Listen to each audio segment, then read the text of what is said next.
Chapter 1. Family. I was born in York, England in 1632. My father was German and my mother was English. I had two older brothers and a younger sister. The oldest brother joined the army and he was killed in battle. The middle one disappeared, and we never heard what happened to him. I was well educated, and my father wanted me to study law, but I wanted to go to sea. Nothing would make me stay at home and become a lawyer. I was 18 years old when my father called me to his room. He was old, and he suffered from an illness which kept him in bed. My father asked me why I wanted to go to sea when I could stay at home, study and prosper in my own country. He told me that traveling by sea was dangerous. He warned me that I would lose safety and comfort of my home if I went to sea. My father also told me that if I went abroad, I could die like my oldest brother.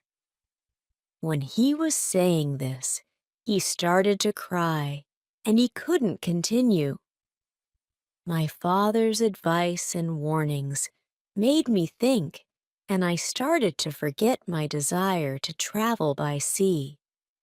But my decision to stay home didn't last long. 1 week passed, and I decided to talk to my mother and tell her I wanted to travel. I told her how curious I was. I told her how I wanted to see the world. Then I asked her to speak to my father. I asked her to tell him to let me go on one sea journey. I promised that if I didn't like it, I would go back home and start working very hard. My mother didn't agree. She also didn't want me to go abroad. I stayed home 1 more year. The whole time I was thinking whether to follow my parents' wish or my own desire. One day in September, I was in the town of Hull. A friend of mine was going with his father's ship to London, and he invited me to go with him for free. I wasn't prepared, and my parents didn't know, but I boarded that ship on that September day. The moment the ship left the river and went into the sea, my troubles started. There was strong wind, and the sea was rough. A storm was approaching. I was very scared, and I felt seasick. I began to regret my decision to leave home. I thought every wave was going to sink the ship. I promised myself I would go home and apologize to my parents as soon as I stepped on dry land again. The storm was over by the morning. I was still seasick during the day, and I was thinking about the terrible storm. However, the evening was beautiful, and the sea was very peaceful. One of the sailors came to me, and we started talking. He made some funny jokes. He asked me what I thought about the light wind. I told him I was very scared of the storm. The sailor offered me a drink. I got drunk, and that night I slept very well. The next day, I forgot how scared I was. I also forgot my decision to go back home. Instead, I was dreaming more about traveling by sea. The next few days, the wind was blowing against us, and we couldn't move much. 3 days later, the wind increased and we could go faster. Chapter 2. Storm. The next day, there was a great storm. I was scared, and this time I could see that the other sailors were also very scared. The captain was walking in and out of his cabin. He was quietly saying prayers. I was so scared I could only lie in my bed and hope we would survive. When I looked out of the window of my cabin, I saw the waves. They were as tall as mountains. I saw other ships which looked like toys. The waves were playing with them. One sailor shouted that a ship went underwater in front of us. I was terribly afraid, and I regretted that I didn't go home after the first light storm. The storm was getting worse, and now all the sailors were praying we would survive. Suddenly, someone shouted that there was a hole in the ship and water was coming inside the ship. Everyone was called down to pump the water out. I was paralyzed with fear, and I couldn't get out of my bed. Then one man came to me and told me to go down and help. So I went. I was pumping out the water when the captain ordered someone to fire a gun. It was a signal that we were in danger. I thought we were sinking because the ship was full of water. I thought we were all going to die. We were all working very hard, but the water kept coming into the ship. The storm wasn't as dangerous anymore, but the ship was already badly damaged. Our captain continued firing guns for help. There was a small ship in front of us, which sent us a boat. The sailors on that boat risked their lives, but managed to reach our ship. With great difficulty, we all boarded the boat. We couldn't think of going back to their ship, which was already very far. It was too dangerous. So we decided to try to get to coast instead. 15 minutes later, our ship went underwater. We were safe on the boat, but I was still very afraid. We were soon close to the land, and we could see many people on the beach. They were waiting for us. When we finally reached the land, the people were very nice to us. They helped us find rooms and gave us money to get to London or go back to Hull. I decided to go to London. I traveled to London by land. The whole way, I was thinking what to do and where to go. I was too ashamed of myself to go back home. In London, I met the captain of another ship, who often traveled to the coast of Africa. He offered me to travel with him.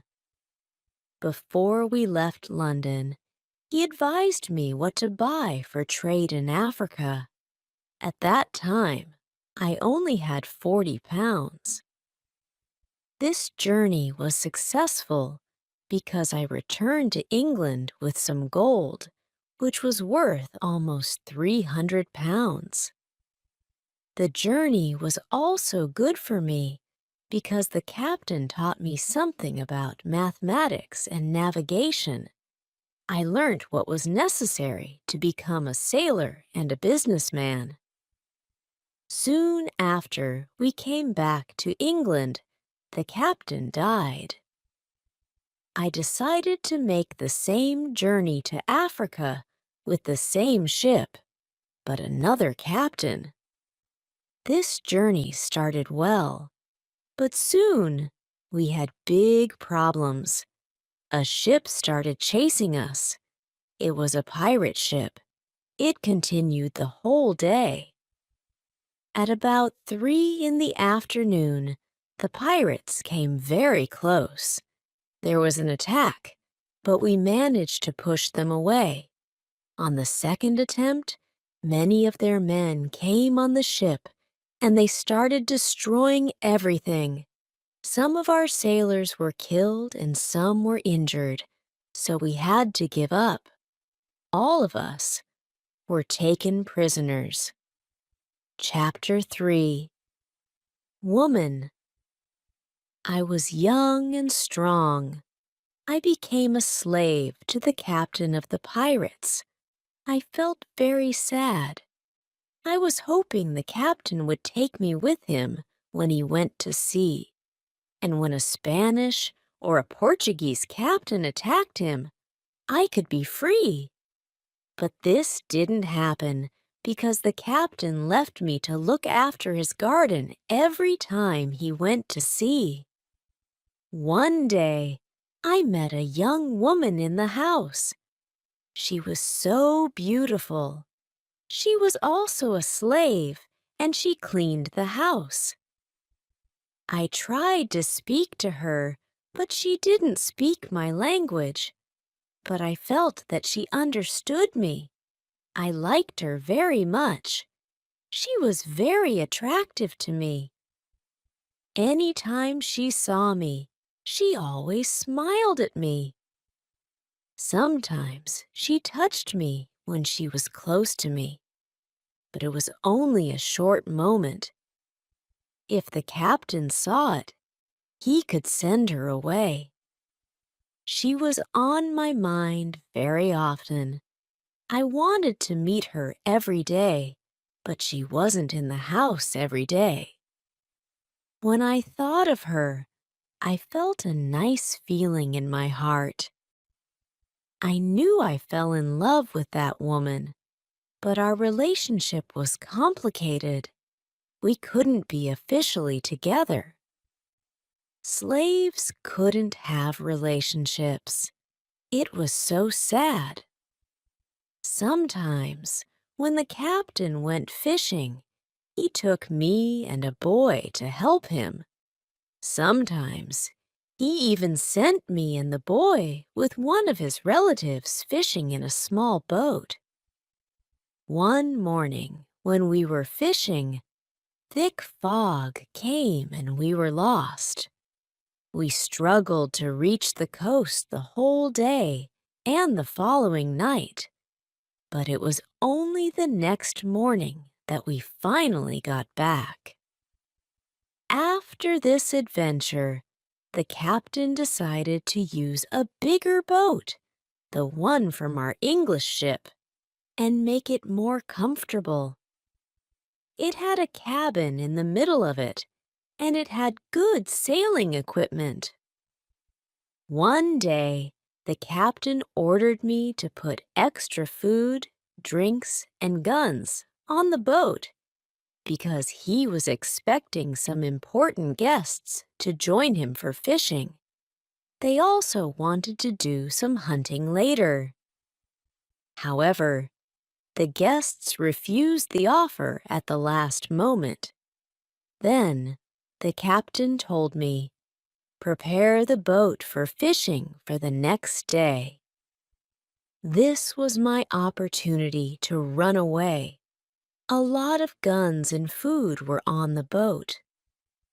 I prepared the boat for fishing as usual, but I left the guns and food on the boat. The next day, I could run away. This was my plan. I thought about the young woman. I wanted to take her with me, but I didn't know how to do it. It wasn't possible to take her on the boat. I was sad as I didn't know what to do. I wanted to be free, but my heart wanted to be with her. Then the morning came. I hoped that I could see the young woman in the house. I couldn't leave without seeing her for at least a short moment. Then I saw her. She was the most beautiful woman in my life. When I looked at her, our eyes met. She knew something was wrong. Maybe she understood that was our last moment together. She looked deeply in my eyes. Then she touched my hand. Her face was sad, and my face was sad too. She smiled at me a little. Then she went away. This was the last moment I saw her. 1 hour later, we were ready. I and the boy went to the boat. One of the captain's relatives went with us. He was our boss for that day. Soon we were far from the land. I pretended that I couldn't catch fish. Then our boss told us to go further from the land. He thought we could catch fish there. Chapter 4 Lion. At one moment, our boss went to the front of the boat, and I quickly pushed him to the sea. He tried to swim back to us. I took one of the guns and pointed it at him. I told him to swim back to the coast if he wanted to live. After he swam away, I turned to the boy and asked him to promise that he would be faithful to me. He did as I asked. After 2 years of life as a slave, I was finally free. We tried to go as fast as possible. The wind was good. We were far away from the pirate land the next day, but I was still scared of them. I didn't want to be caught again. I was so scared that I didn't let the boy stop the boat for 5 days. On the 6th day, I felt safer. We took the boat close to the land. We saw a little river. I didn't know where we were. We had to stop somewhere because we needed some fresh water. We waited until it was completely dark. We wanted to swim to the beach unseen and get water. But as soon as night came, we started hearing horrible noises from the beach. The boy asked me not to go to the beach. We remained on the boat, but we couldn't sleep. 2 hours later, some animals came to wash themselves in the water. They made horrible noises. The boy was extremely scared, and me too. We were even more scared when we heard one of the animals swim to us. The boy asked me to go away, but I didn't want to go away because we needed fresh water from the river. I took one of the guns and shot at the animal. I didn't kill it, but the animal turned around and it swam back to the beach. When the other animals heard the gun, they went away. We didn't hear the noises, but we were still scared, and we stayed on the boat until the morning. As soon as it was light again, we ate some bread for breakfast. Then we decided to go to the beach. We took our guns and 2 big bottles for the water, and we went to the beach. Once we were on the beach, I didn't want to lose sight of the boat, so the boy went alone a bit further inside the land to get some fresh water. He returned after some time. He was running. I thought that some animal was running after him, but I didn't see anything dangerous. He was hurrying to show me he killed an animal that looked like a chicken. We were both very glad because the meat was good and we found fresh water. I didn't know where exactly we were. I only knew we went around the coast of Africa. I hoped we met an English ship when we went around the coast. I thought we were in a land where nobody lived. We didn't see any people on the land. We only heard wild animals. One morning, when we were going to get water, the boy showed me a big lion sleeping in the shade near us. Then the lion woke up. When he saw us, he started to run to us. We didn't have much time. The boy was so scared he wasn't able to shoot. I had 3 guns. The first bullet hit his leg. The second bullet hit its head. He was seriously injured. The third bullet finished the animal. We couldn't eat the meat because it wasn't good, but we wanted the skin. The skin was very big. We put it on top of the boat, and soon it was dry. Chapter 5. Ship.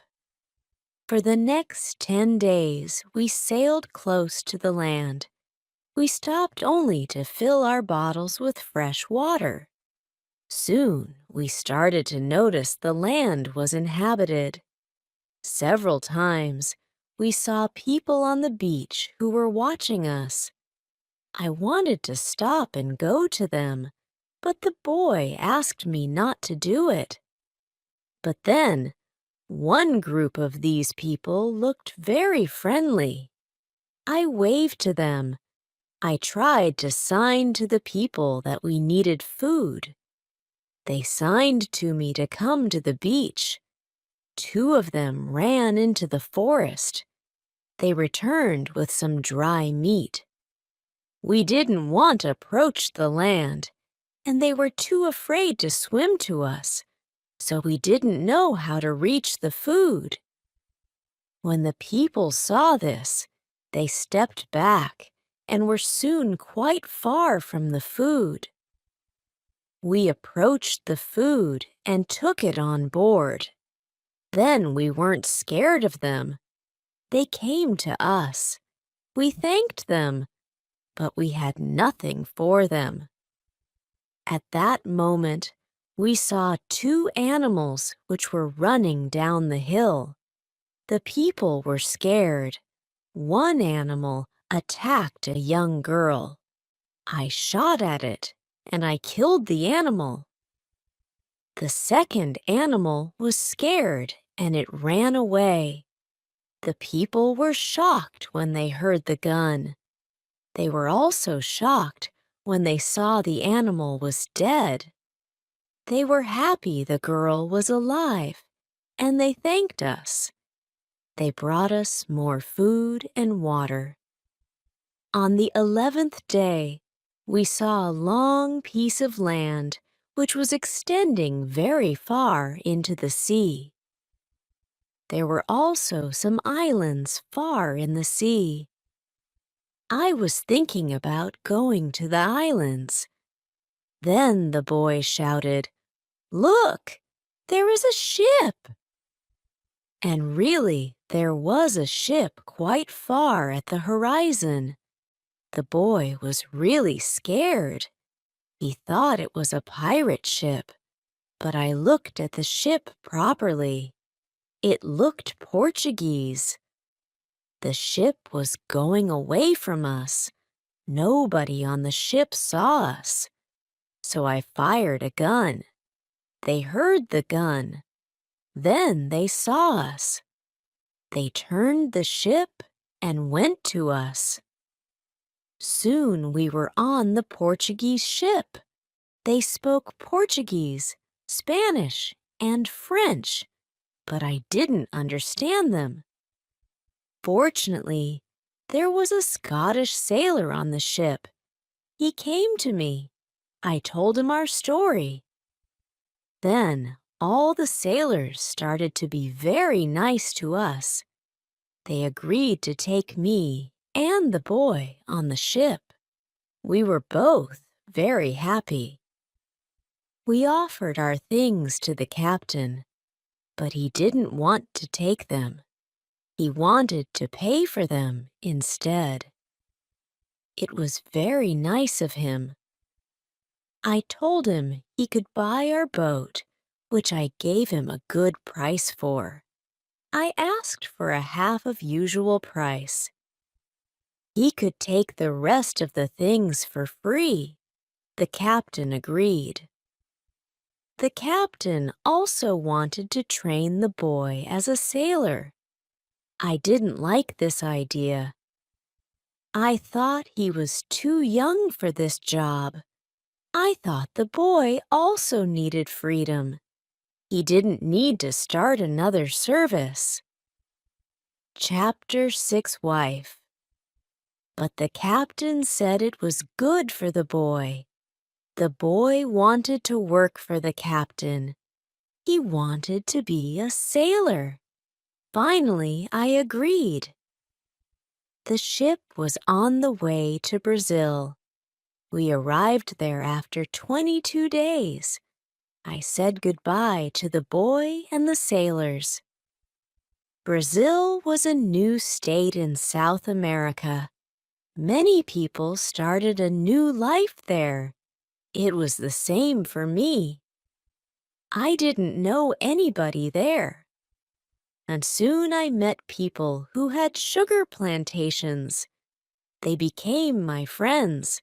I liked Brazil very much, and soon I learnt the language. I had some money from the captain, and I bought a small land in Brazil. I started to produce sugar. I didn't produce much for the first 2 years, but then my plantation was growing fast. I was single, but my life was good. I was independent, and my financial situation improved every month. We paid only small taxes in Brazil. The society was new, and we didn't have many rules from the government. Soon, I had enough money to be able to hire a lady for cleaning my house. I asked my friends if they knew about any good woman. One of my friends said, "I have a daughter who is 18 years old. I think she could work for you. She is also a very good cook." The next day, his daughter came to my house. She was friendly but a little shy. She was also a very pretty girl. We talked shortly about what I needed from her. The next day, she came to my house. She cleaned the dirty floor and my furniture. She took out the rubbish. She came to my house every morning on Monday and on Thursday, and she was working for 4 hours. She cleaned the house, and she also cooked for me. She gave food to my cat, too, who soon started to be a little fat. I was always happy to see the girl. Sometimes we had breakfast or lunch together, and we talked. Then she was sick for a week. She couldn't come to my house. I felt a strange feeling when she wasn't in my house. I really missed her. I thought, maybe I am in love with her. 1 week later, she came to my house. I was really happy to see her. I could see she was happy too. I hugged her. Then I kissed her. It was a long kiss. 2 weeks later, I went to her father's house. I asked him if I could marry his daughter. He was quiet. I was waiting for his reaction. Then he said, "I agree." I was the happiest man in the world. 2 months later, I married the daughter of my friend. We started to plan a family. This period of my life was great.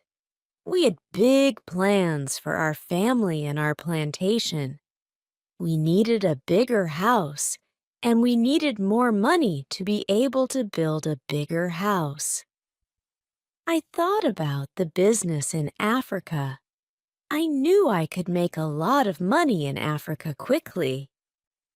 I spoke about Africa with my friends who started to be interested in this idea. Chapter 7. Hurricane.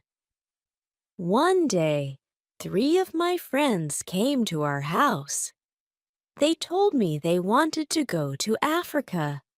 They asked me if I wanted to go with them.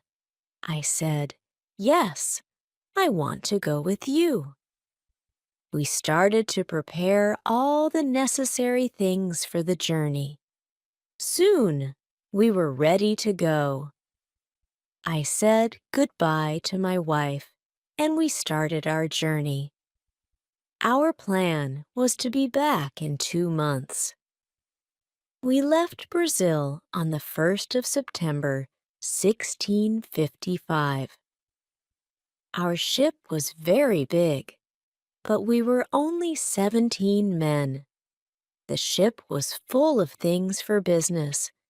We had cups, glass, mirrors, knives, and other products.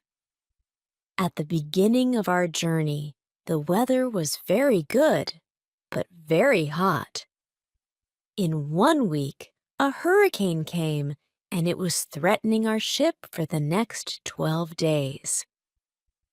After the hurricane passed, we saw we went quite far from our original journey and were instead close to the northern part of Brazil near the Orinoco River. The ship was so badly damaged, we could no longer go to Africa. The captain wanted us to go back and repair the ship, but I strongly disagreed with him.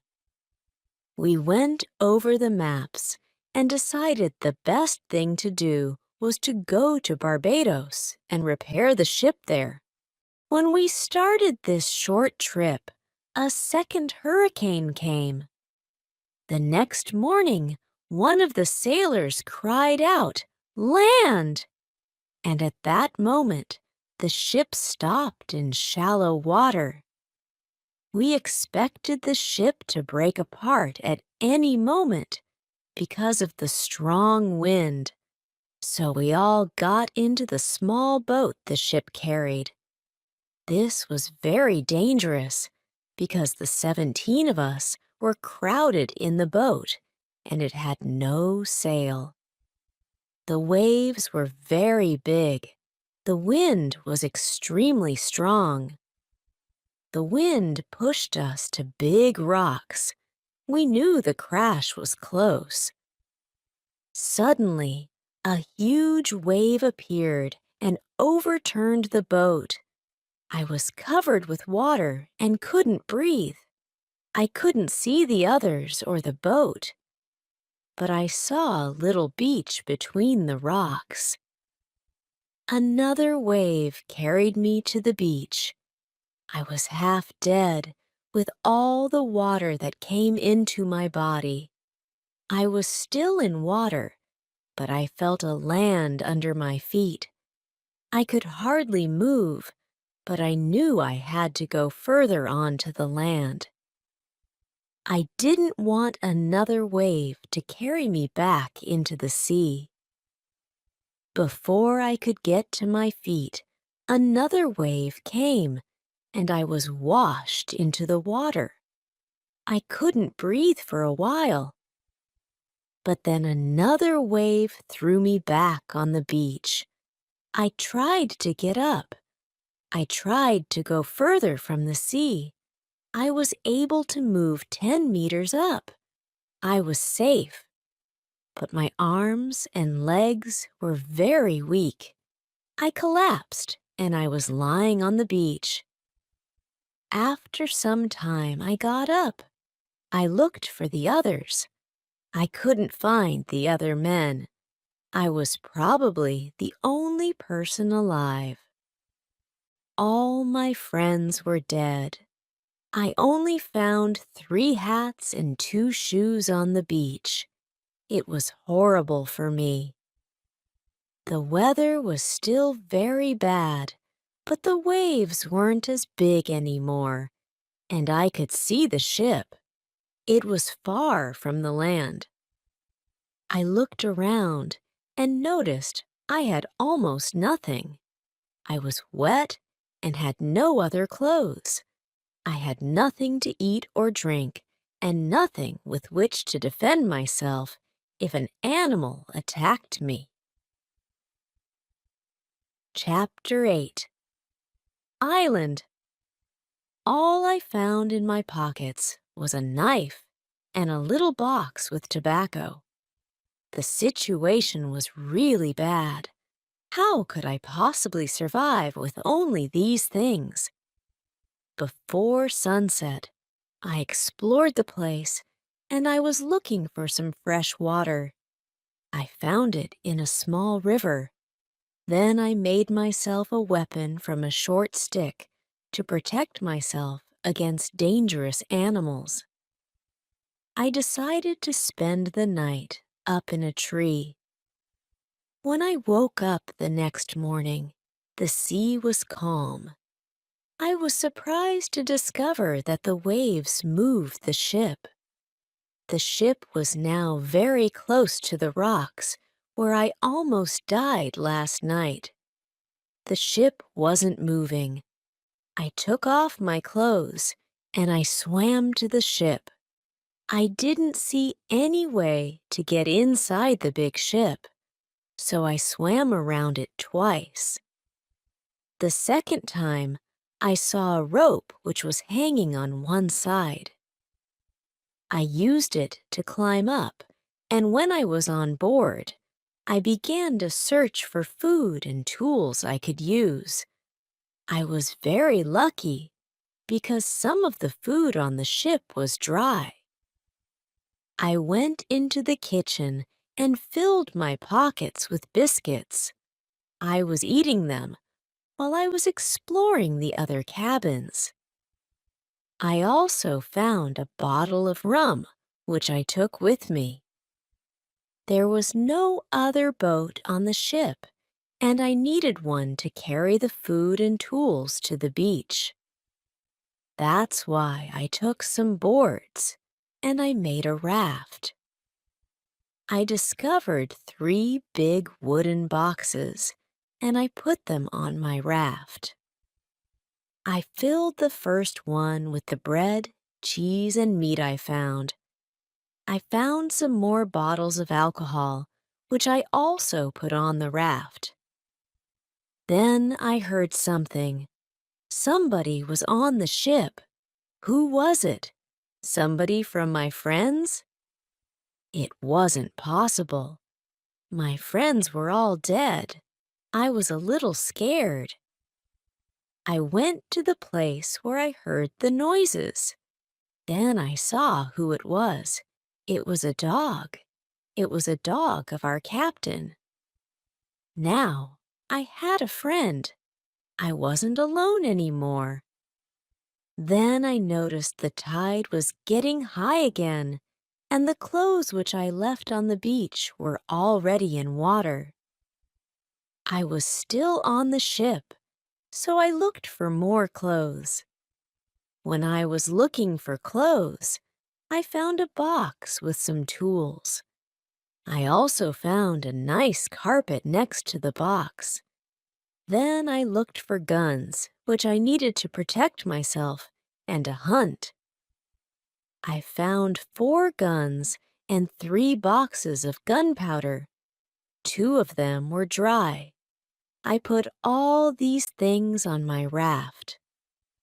The sea was calm, the tide was rising, and the wind was blowing to the land. Soon I was back on the beach. I started to look for a place where I could stay. I saw a hill. I thought that from the hill I could see where I was. I took a gun and some gunpowder, and I started walking to it. When I was on the top, I saw sea around the whole place. I was on an island. I could see 2 small islands near. One was to the north, one was to the west. I also saw a big land to the south. It was about 100 kilometers far. I saw nothing to the east. I saw only the ocean. I couldn't see any sign of people on my island, only wild animals. Chapter 9. Tent. I saw many birds on the way back from the hill. I didn't recognize them. I killed one, but its meat wasn't good. I went back to the raft. I spent the rest of the day pulling the boxes and my other discoveries further into the land. While I was working, I was thinking that I had to go back to the ship again. I had to get everything useful, which was on it, because the first storm might break it into pieces. I had to make myself a place for the night. I made a kind of a tent. I brought all the things which could be destroyed by rain or sun inside the tent. The night was close. I put some clothes on the ground. I wanted to sleep on them. I also put 4 guns around me. Then I felt safe. I was tired from all the work.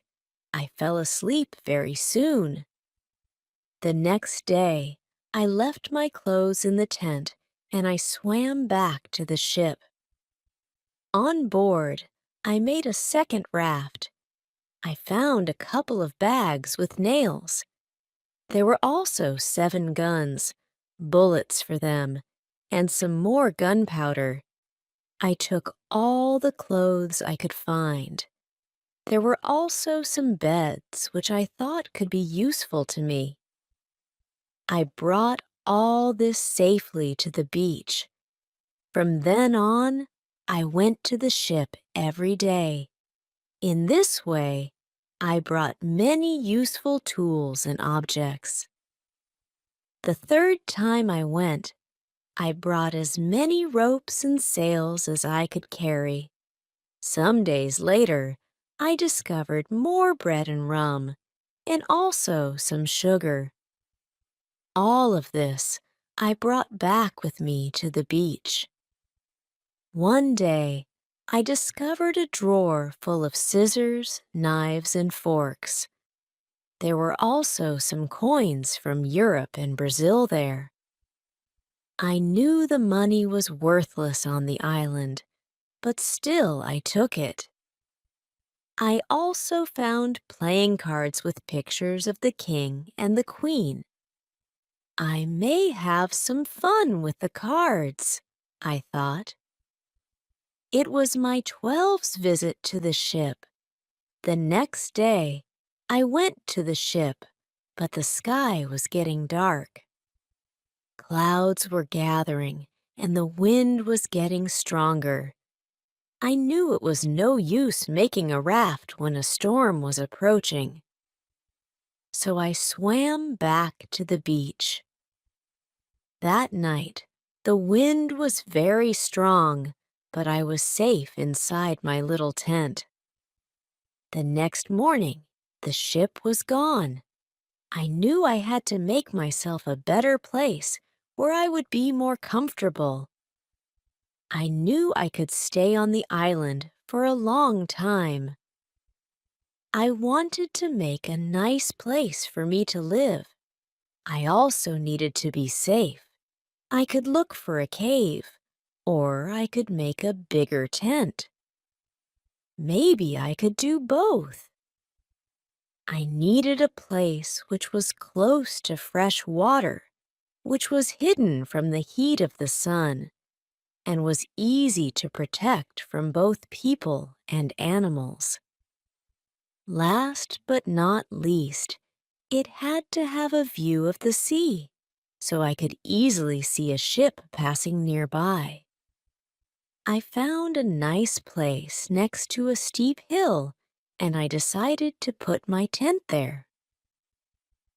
The hill protected me from one side, and I built a fence on all other sides. There was no door, but I was using a short ladder to go over the fence, which I then took with me inside. I brought all my stuff inside and made 2 tents, a small tent and a big one. Chapter 10. Calendar. The smaller tent was inside the bigger tent. The bigger tent protected the gunpowder and the food from rains. I lived in the smaller tent. When I finished the tents, I started digging at the bottom of the hill. I was bringing the stones and earth I got from there to the fence. In this way, I made a terrace on the inner side of the fence. I wanted to use the cave at the bottom of the hill as a cellar. One day, I was still working on the cave when a storm appeared. There was lightning, followed by a loud thunder. It came to my mind that lightning could hit one of the boxes with gunpowder. It could destroy everything and even kill me. I was scared. As soon as the storm went away, I opened the big boxes with gunpowder. I started dividing the gunpowder into bags and smaller boxes, which I then hid in the rocks. I had a lot of powder, so this took me 3 days. I also went hunting every day. It was a break from the hard work, and it provided me with meat. I also started to know the island and its inhabitants better. I discovered some goats, and I hunted them. Then I had enough meat. Some days I was very sad. I thought about my wife. I missed her a lot. I thought about my friends in Brazil. I thought about my parents. I felt living on this island alone was meaningless. I often walked along the beach, and I regretted my choice to travel by sea. I knew traveling by sea could change your life completely. It could be great, but it could be horrible too. I knew my friends from the ship were dead. It was horrible. On the other hand, I was alive, and I was grateful for that. I was also lucky to have all the tools, food, clothes, and guns from the ship. Without them, I could hardly survive a week. I decided to make a big cross. I put it on the beach. It was near the place of my arrival to the island. I wrote on it the date of my arrival. It was the 30th of September, 1659. I wanted to keep information about time. The cross was my calendar.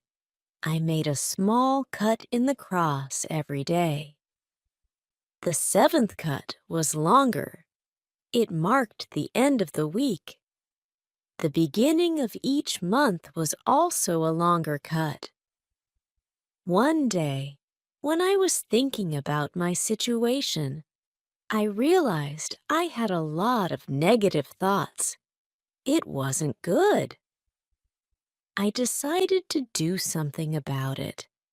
I made a list of all good and bad things that happened to me. I was alone on this island, and I had little hope of ever going back to civilization.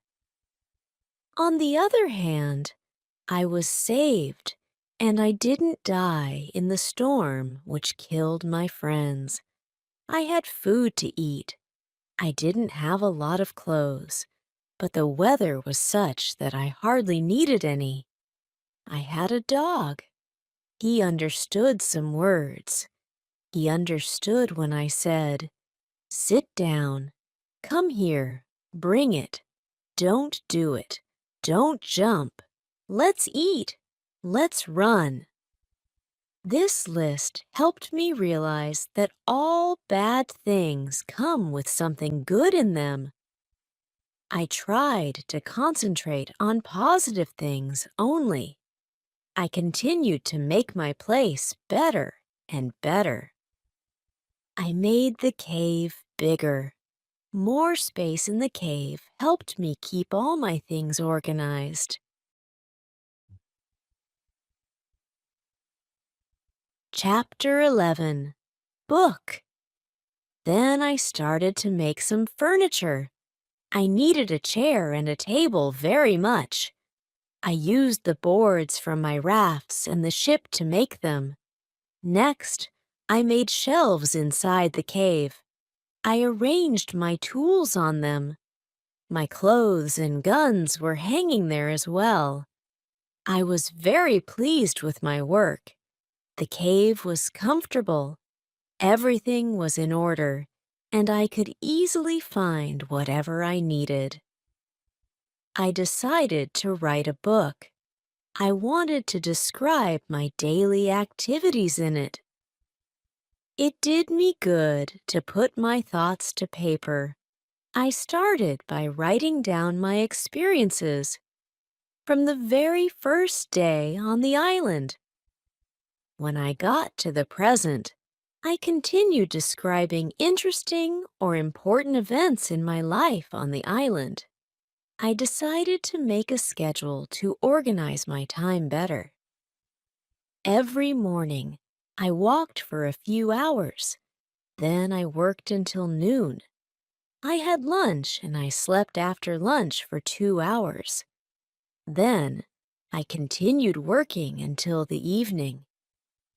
I was expanding my cave with the tools I had. I needed to make the cave big enough as it was going to be my kitchen, living room, bedroom, and cellar all at once. When I almost finished my cave, a great quantity of earth fell down from one side. I was scared because this could have killed me if I was in the cave at that time. Afterwards, I had a lot of work to clean the cave.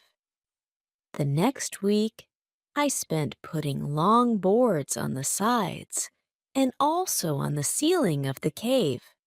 I wanted to avoid such disaster from happening again. Little by little, I began arranging the furniture in my new home. The next 3 days, the weather was bad. It was raining day and night, but it was still warm, so I continued with my tasks inside. It was never cold on the island. It was good for me. At the end of December, I killed a goat. I also hurt another one. Its leg was broken, so I took the goat home on a string and took care of it. After 2 weeks, the goat wasn't scared. This event made me consider keeping animals, so I could provide food for myself when the gunpowder was finished. I explored the island, and I found more goats in the valleys in the center of the island. The animals were very shy, which made it difficult to approach them. I wanted to try to domesticate some goats. I only needed an opportunity to do it. I had a plan. I returned with my dog the next day. He was my hunting partner. I told my dog, "Sit down, wait, don't move." Then I went around the goats, but in a big distance. When the goats were between me and my dog, I hid behind a tree. Then I shouted at my dog, "Come here." He started to run to me and the goats too. Chapter 12. Corn. I stayed in my place behind the tree. When one of the goats was close to me, I jumped up and I caught its leg. I was holding the goat for 2 seconds, but then the goat kicked me with its second leg in my nose. It hurt a lot. I let the goat go, and the goat was soon gone. We weren't successful. This wasn't a good way to catch a goat. We had to do it differently. I told my dog, "Let's go home. I need some rest."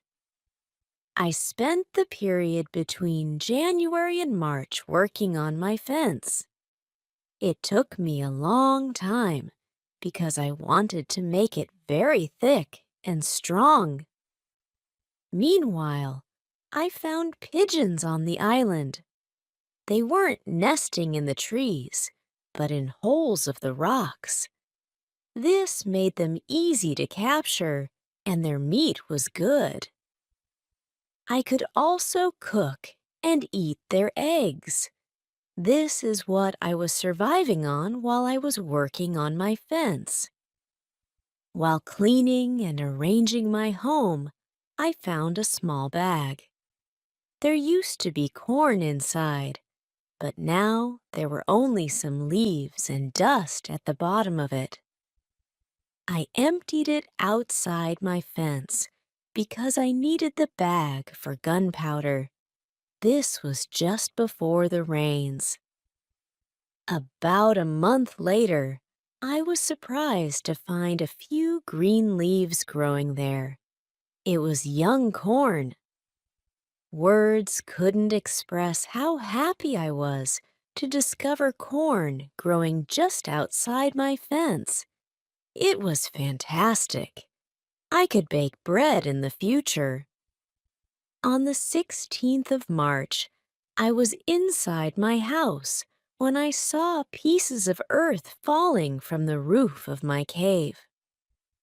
I was frightened and thought all my efforts would be lost again. I ran outside the cave. Suddenly, I noticed the ground was shaking everywhere. It was an earthquake. I was paralyzed with fear. Some big stones were falling from the hill, but I was lucky. They didn't hit my tent. Although the earthquake was soon over, I was afraid to go inside the cave. I was sitting on the ground in front of my tent, still very upset and scared to enter. I started to think that it was better not to sleep in the cave. It wasn't very safe in case another earthquake came, but I didn't want to sleep in the tent, so I decided to make a house instead of the tent. I wanted to use the cave only as a cellar. The next day, I started to build the house. It was in April. It took me 3 months to build the house, but I was happy with my new home. I was ill in the last week of July. I had a temperature. I couldn't get out of the bed. I was very weak. I could do nothing in that state. I had crazy dreams. The dreams weren't very logical, but for me, they were real when I had them. Chapter 13. Dream. One of my dreams was really crazy. I was in a pub which was on my island. I wanted to drink some rum, but the waitress was extremely lazy. She sat at the bar, and she did nothing. I didn't like her attitude. I was angry, but I waited. Then my wife came to the pub. She gave me a piece of paper with some text. It was a message from her father. He wrote, "Come home. You should work on the plantations." But I didn't want to go home. I went to the kitchen in the pub. There was my mother in the kitchen, who was preparing some steaks, and she was also cooking soup. I tasted the soup, which was fantastic. Then, two Englishmen came to the pub. They wanted to sell me gunpowder. One man looked like a gentleman, but the second man was horrible. I told the horrible man, "I am sorry. I don't need your gunpowder. I have a lot of gunpowder in my camp." "What did you say?" said the horrible man. "Our gunpowder isn't good for you. This is the main reason why we are here. We've traveled from London. You have to buy our gunpowder." I said, "Thank you. I don't want your gunpowder." The man was really angry. Our conversation was getting worse and worse. He said some horrible things about me. I said some horrible things about him. The conversation got to a point when he wanted to kill me. When he took his gun, I started to run away. He shot at me. At that moment, I woke up. 1 week later, I felt better, but I still needed to relax. I needed to sleep a lot. In August, I was okay again. I still felt a little weak, though. I knew I needed to do some physical exercise. The next 10 days, I walked around the island. This exercise made me feel better. When I felt strong again, I decided to explore the whole island. I found a new valley where I saw some tobacco plants among other unknown ones. The next day, I found melons and grapes. I dried the grapes and I had raisins.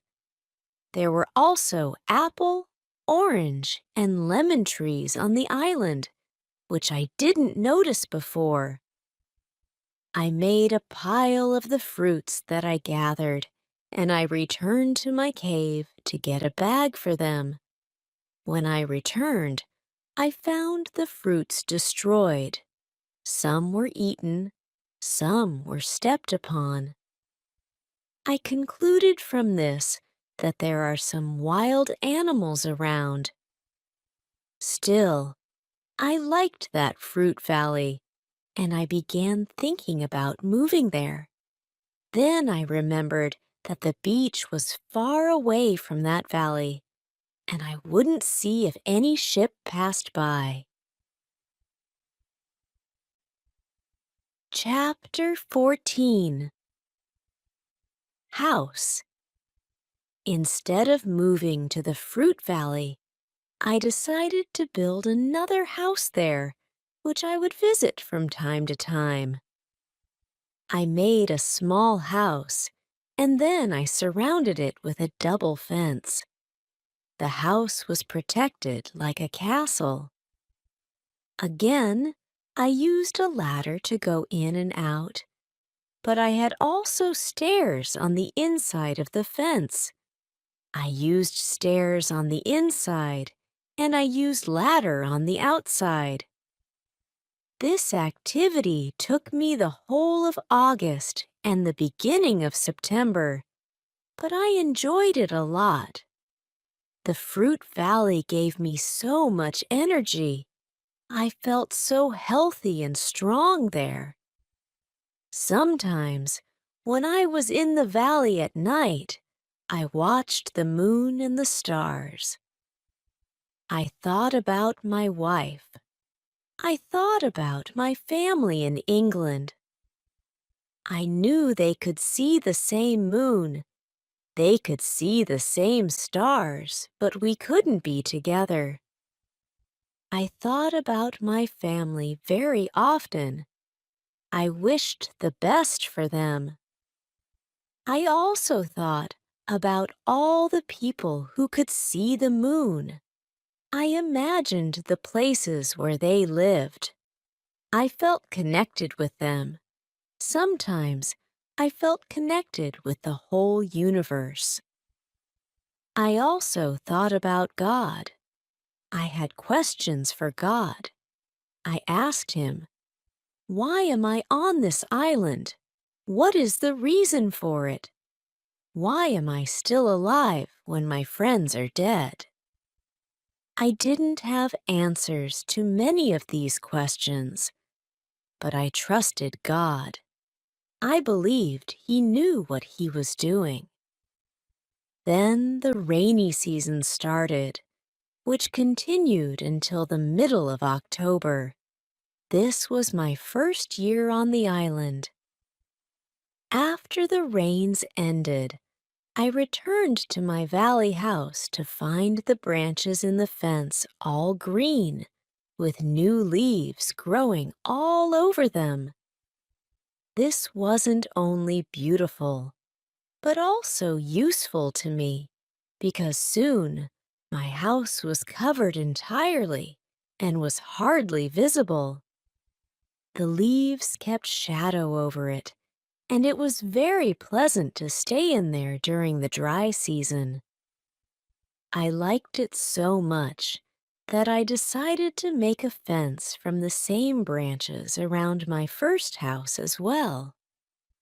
With the end of the rainy season, I thought it was the right time to put my seeds into the ground.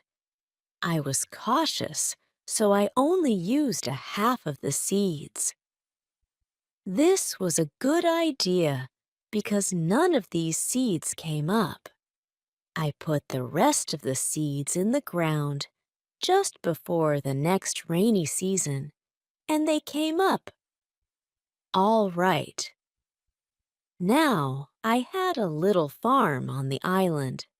This experience made me notice that there were 2 rainy and 2 dry seasons on the island. With this in mind, I could now plan when to put seeds into the ground. Chapter 15. Basket. Soon I realized I needed baskets. With baskets, I could carry more food when I made my trips around the island. I could also carry more fruit from the fruit valley. I cut branches from the same tree, which I used for both my fences. After drying these branches, I used them to make baskets. When I finished that, I decided to take another, longer trip around the island. After passing the fruit valley, I found pleasant grass fields. They were very flat. They had a lot of flowers. They smelled so good. A lot of insects were flying around these flowers. I could see some big butterflies. Their wings were 10 centimeters wide. There were small trees around these fields. I found nuts on these trees. These nuts were different from nuts in England. They had a different shape. They were also sweeter than nuts in England. I also discovered that there were many parrots, rabbits, and cats at this side of the island. I even caught one parrot and took it with me. There were also many turtles and other birds there. This part of the island was more pleasant, and there was more food, but I didn't want to move. On the way back, my dog captured a young kid, which I saved and took with me. I wanted to keep goats very much, and now I was offered another chance. I left the kid in the valley house until I prepared a space for it in my first home. I was so tired from the trip that on my return I relaxed the whole day. I made a cage for the parrot and brought home the kid, which started to calm down. I made a map of the whole island. I put these newly discovered places on the map. The time passed so quickly, and soon it was September again. This was my second year on the island. I was no longer as sad and desperate as I was immediately after the arrival. I accepted my destiny, and I was grateful for being well and alive. I still kept my daily schedule.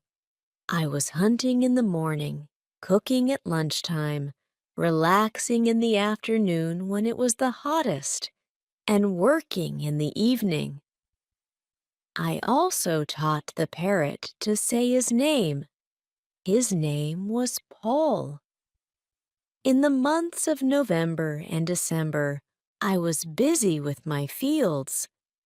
The wild goats and rabbits were eating the little plants. I risked losing all of it, so I quickly made a fence around the place where I put the seeds in the ground. I put my dog inside the fence to guard my corn at night. Soon the plants were tall, but then another danger appeared. Birds of all kinds started eating the seeds. I shot some and kept an eye on my corn until the rest of the birds were gone. Chapter 16. Bread. At the end of December, I had my first corn. It wasn't a lot. I didn't want to eat the corn, so I decided to leave it all for seeds. My goal was to put the seeds in the ground again and have more corn later. Meanwhile, I began preparing the tools I would need in a year's time. I realized I needed pots to keep the corn. I looked for clay around the island. I found some, and after 2 months of experiments, I succeeded in making 2 large pots. To protect them better, I put them in baskets and placed dry grass between the baskets and the pots.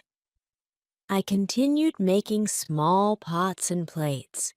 I also made long, but not very high pots. I put seawater in these pots. When the water was gone, I had salt. One day, quite by accident, I found a broken piece of one of my pots in the fire. The heat made it as hard as stone, and it was very red, too. This gave me a good idea. I took one pot and made a fire around it. The pot was very hard after a few hours. I was happy with the result. I also felt a need for some other tools. For example, I needed a tool to make flour from seeds. I took a big piece of hard wood for that. I made a hole in the wood. Then I took another piece of hardwood and I broke the seeds in this hole with the wood. The flour stayed on the bottom of the hole. I thought, I will need something to bake bread. I had an idea. I mixed the flour with water. Then I took 2 stones. I put them near the fire.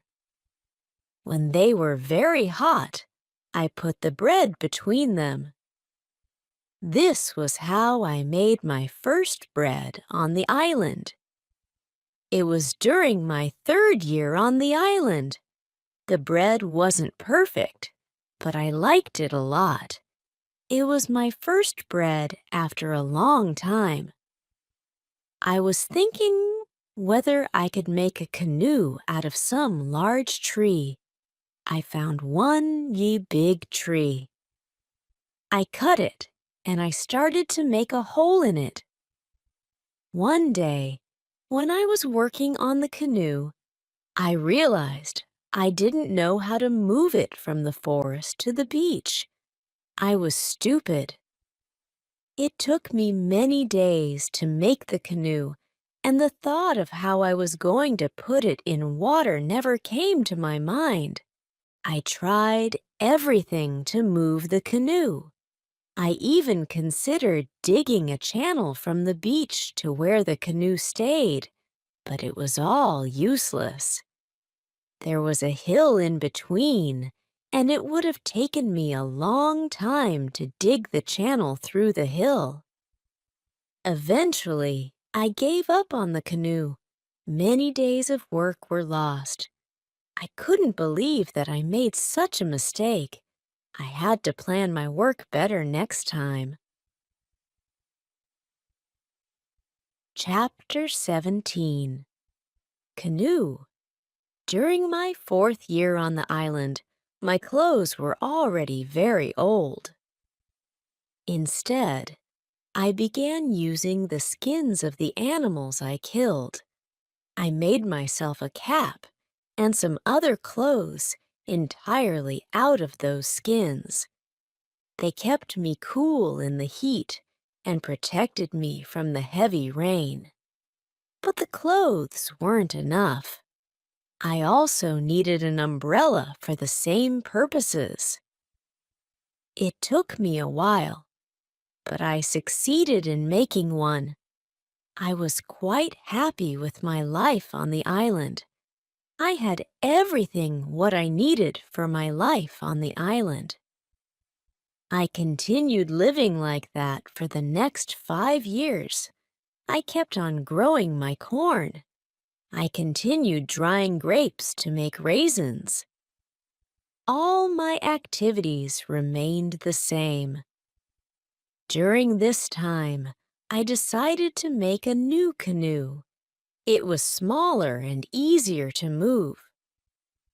I wanted to travel around the island in it. When the canoe was finished, I put food, water, and tools in it. I was ready for the trip. I wanted to test if I could go around the island in my canoe.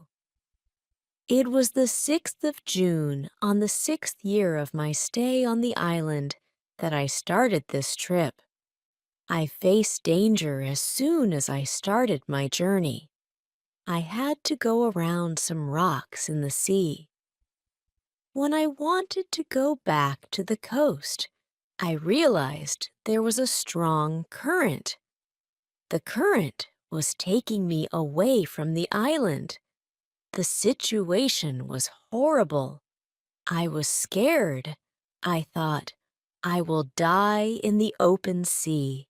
I didn't have enough food and water for a long journey. I fought very hard against the current for 2 hours. Finally, I managed to get close to my island. I could continue my trip around the island. Now I knew I was stronger than the currents around the island. It made me feel good. Soon, I found a small river which went further inside the island, but I got nowhere because soon the river was very narrow. Stones blocked the way. I couldn't continue. I got off my canoe. I went to explore this part of the island. It wasn't far from the part of the island which I knew. I even found the way to my house in the valley. I was so tired from the trip that I fell asleep. I was woken up by a voice. The voice was saying my name. Robinson, where are you? Robinson, where are you?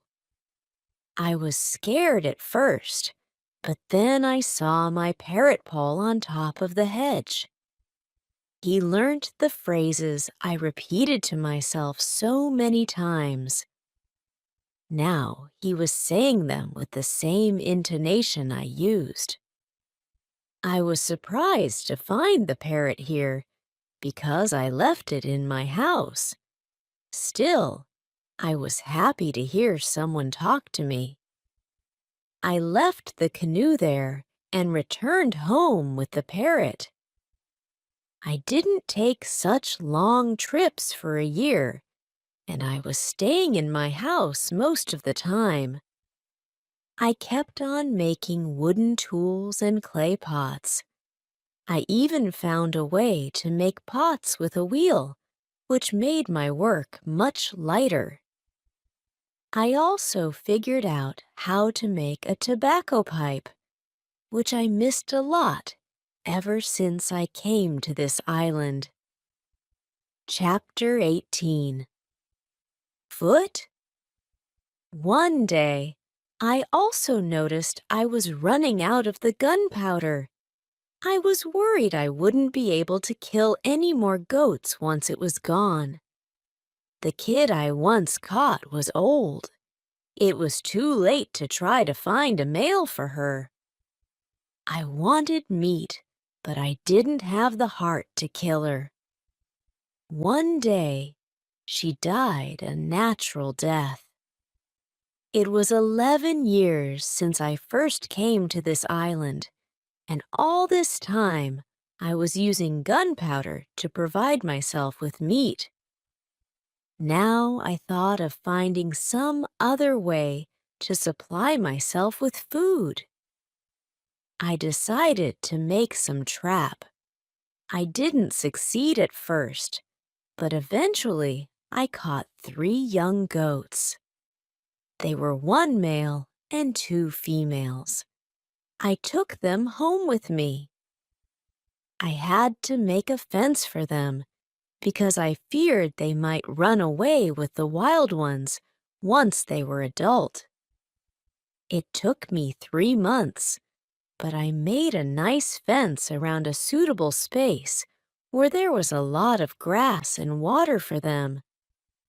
After some time, the young goats became very calm, and they were eating out of my hand. In 2 years, I had 12 goats, and in 3 years' time, I had more than 20 goats. This way, I had a lot of milk and meat. I experimented several times, and at last, I managed to make cheese and butter. My table was full now, and I was surrounded by animals. I had my old dog, cats, goats, and Pole, my parrot. The only thing I still missed was someone to talk to. One day, I set out to reach that part of the island where the strong current was. On the way there, I thought to myself how ridiculous I would have appeared if some Englishmen saw me.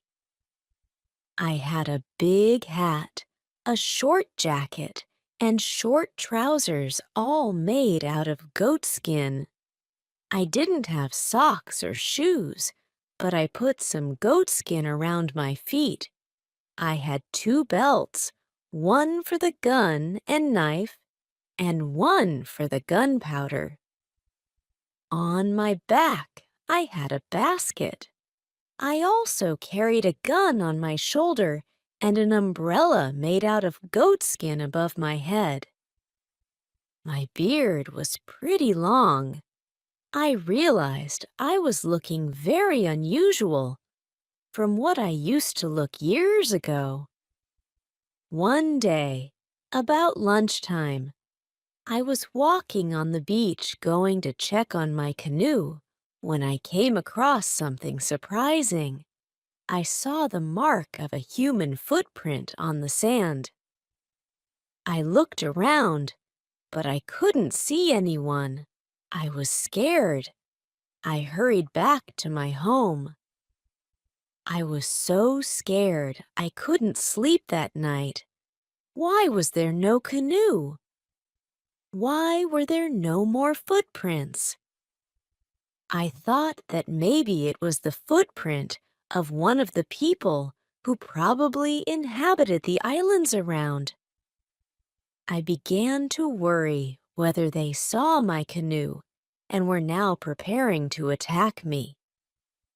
Then I convinced myself that maybe I saw the mark of my own foot, and I was a fool to get scared by it.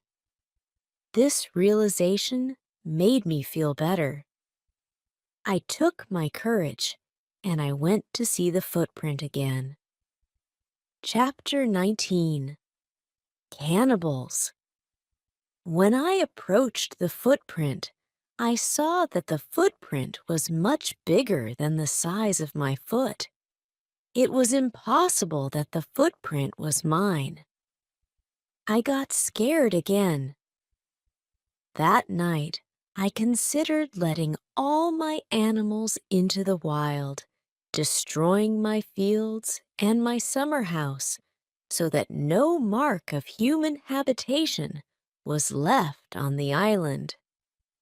I was so afraid I couldn't fall asleep the whole night.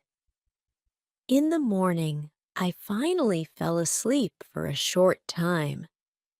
When I woke up, my head was clear. Now it didn't seem that strange that people lived on the islands around. Maybe they came to my island time to time, or now the wind carried them this way for the first time. I remembered that for the 15 years I lived on the island, I didn't meet any human being or discovered any signs of a settlement here. This calmed me down. Still, I wanted to be safe. I made another wall around my house and left holes through which I could easily fire several guns if attacked. Now, I had such a strongly protected house surrounded with walls and thick trees that no one could come near me. I was also worried about my goats. I divided the animals and built a smaller fence in another part of the island. It took me lots of time and effort, but in the end, my animals were safe from any unexpected attack. It was the 16th year of my life on the island when something very sad happened. My dog died. I was crying for 3 days. It was my worst day on the island. I went to my goats, and I told them how sad I was. They didn't understand my words, but I felt they understood me. They felt my emotions. They were unusually calm and quiet. It was now 2 years after the footprint on the beach. One day, as I was walking towards the beach, I thought I saw a canoe in the distance. I couldn't be sure, so I just continued my walk. It was then that I came across something terrifying. The whole beach was covered with human remains. Skulls, hands, and feet were all over the place, and there was a black circle after a fire. I was angry and scared at the same time. They were here again, I thought. I was sick and threw up at the horrible sight. I went back to my house, and again I considered what to do. I decided to give up going out at sea with my canoe because the cannibals could capture me. I also stopped firing guns because I feared being discovered by the sound. Every time I went out of my house, I carried guns to protect myself in the case of a sudden attack. Soon, I started thinking how I could kill some of the cannibals and save their victims if I could. If that wasn't possible, at least I could frighten them so they would never come here again. I began looking at that side of the island where I first saw the human footprint. I wanted to find a hiding place for myself and prepare it for the attack. Then I changed my mind and thought it was unreasonable to fight them because they didn't do any harm to me. Chapter 20 Cave. Eventually, I gave up the preparations altogether and decided to act only if they attacked me first. For a whole year, I was hiding my activities as well as I could. I hid my canoe. I kept myself occupied with my animals and fields, but I was very careful. I was afraid to make loud noises, and I was worried every time I made a fire. But I needed fire because I needed to cook. So when I made a fire, I tried to make as little smoke as possible. Smoke could go very high, and it could be seen from a distance. Once, when I was cutting some branches in the forest, I discovered a small cave. I went inside it, but as soon as my eyes were okay with the dark, I noticed two bright eyes looking at me. I jumped outside. I was scared to death. I waited, but nothing happened. I went slowly to the beginning of the cave, and I listened. I heard something. It sounded as if there was somebody injured inside. I took my gun and I entered the cave slowly. When my eyes could see again, I discovered an old goat. It was dying in the cave. I returned to the cave the next day to find out that the goat was dead. I explored the place and found it very safe. It would make a great hiding place near the beach. That's why I brought some of my guns and some gunpowder there. 23 years passed since I first stepped on this island. Now I was living comfortably and had many animals to keep me company. Pole was repeating my name very pleasantly. I had 2 more parrots, and I taught all of them to pronounce my name. It was the last month of my 23rd year on the island, when, as I was walking to my fields early one morning, I saw fire on the beach. I immediately returned to my house and loaded all guns. I took my telescope and went close to the beach. I hid myself and observed them. I saw 9 naked people who came in 2 canoes. It seemed that they were waiting for the high tide to leave the island. As soon as they left, I went to the beach. It was full of blood and bones again. This made me sick and angry, and I decided to kill as many of them as I could the next time I saw them. They didn't return for a long time. Meanwhile, something else happened that disturbed my routine. One evening, I was disturbed out of my ordinary activities by the sound of a gun at sea. I got out of my house and I saw a flash coming from the sea. A second shot followed. I thought it was coming from some ship in danger, asking for help.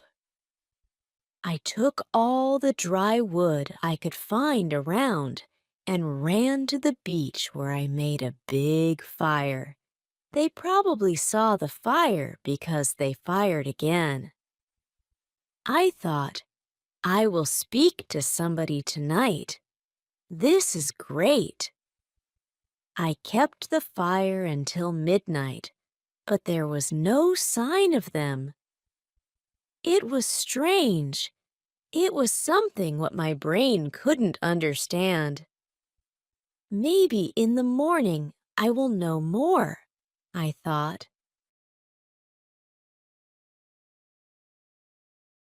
Chapter 21. Visitors. The next day in the morning, I saw the ship. The ship stopped far from the beach. The ship looked empty. I didn't understand it. I expected the people who fired the gun yesterday.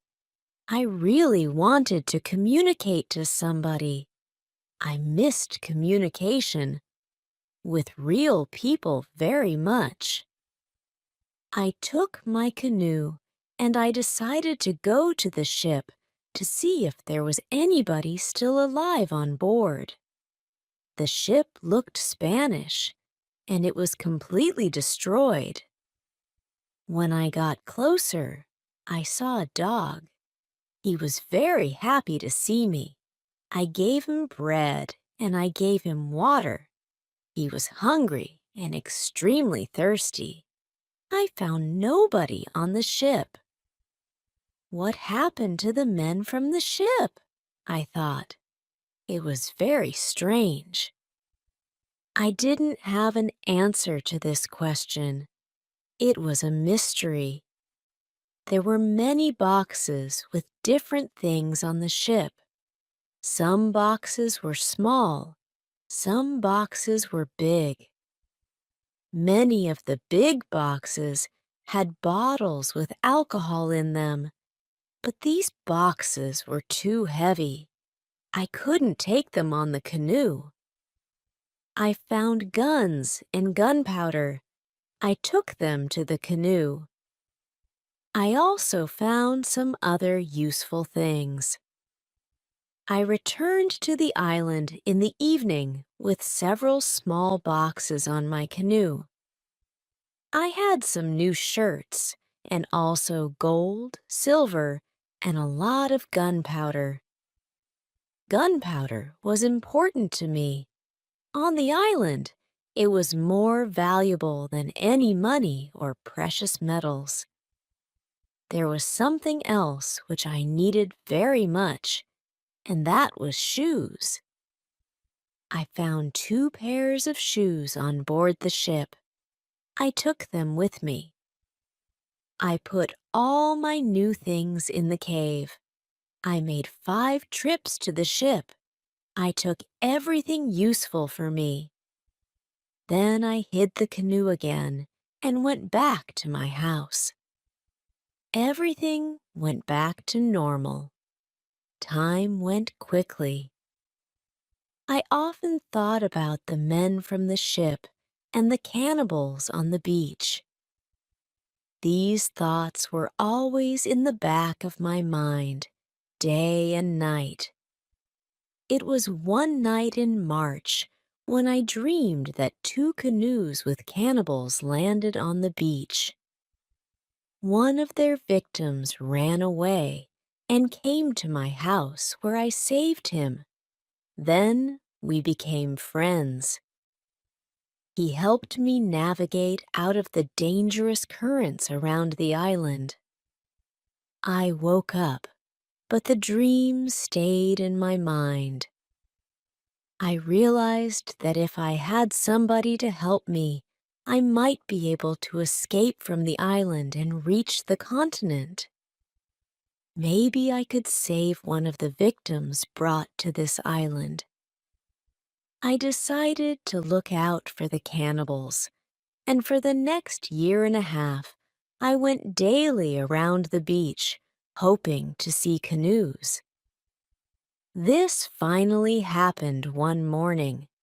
I saw 5 canoes with more than 30 men on the beach. I couldn't attack them because they were too many, so I just waited. I was observing them through my telescope. They made a fire and they were dancing around it. I also saw 2 men, the victims, tied together. The 2 tied men were taken to the fire after a while. One was beaten and killed. The cannibals painted their bodies with his blood. It was like a theater, but this wasn't a theater. It was real. It was horrible. But I couldn't do anything. There were too many cannibals. The second man waited on the side.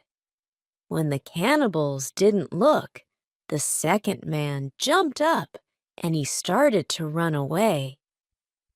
He was running in my direction. I ran to the beach and I hid behind a tree. I saw that he was followed only by 2 cannibals. This was the right moment to save the prisoner. The man ran as fast as possible, but the cannibals were closer and closer to him. Their speed was faster than his. Chapter 22. Friday. I prepared 2 guns and I waited behind the tree. The prisoner ran directly to my tree, but he still didn't see me. I didn't move. Then he ran around me. I was still hidden behind the tree.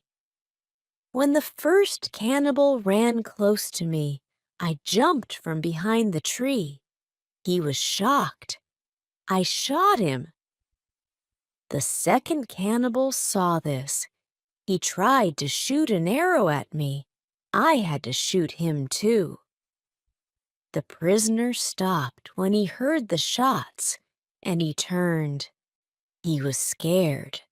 I smiled at him. I showed him that it was okay to come closer. He came to me.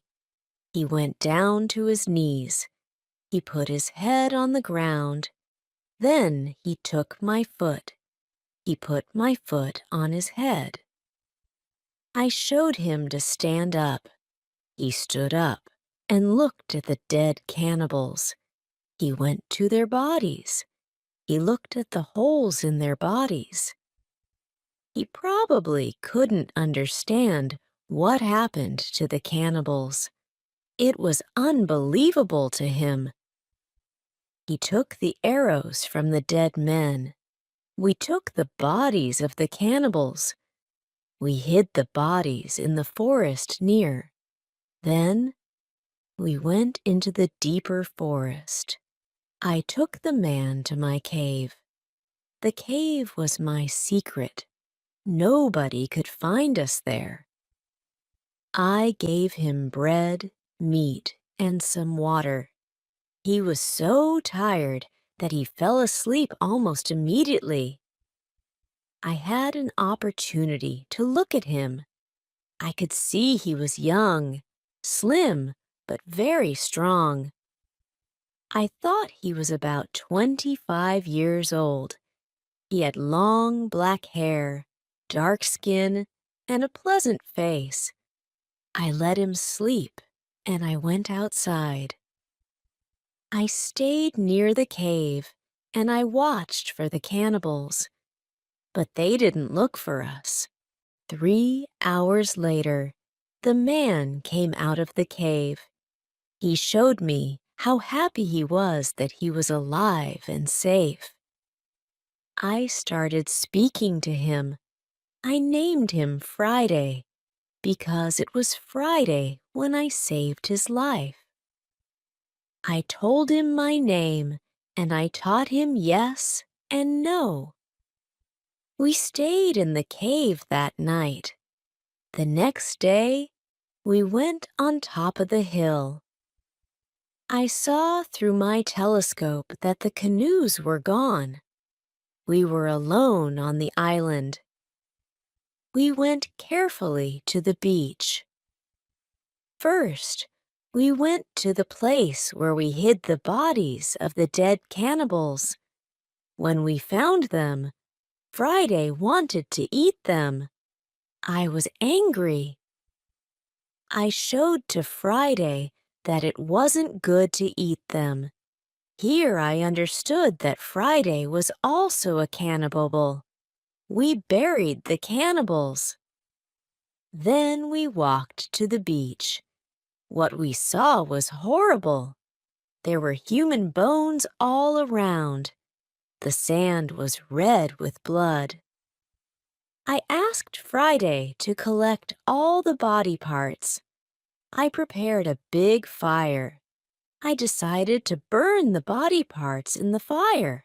We went to my house.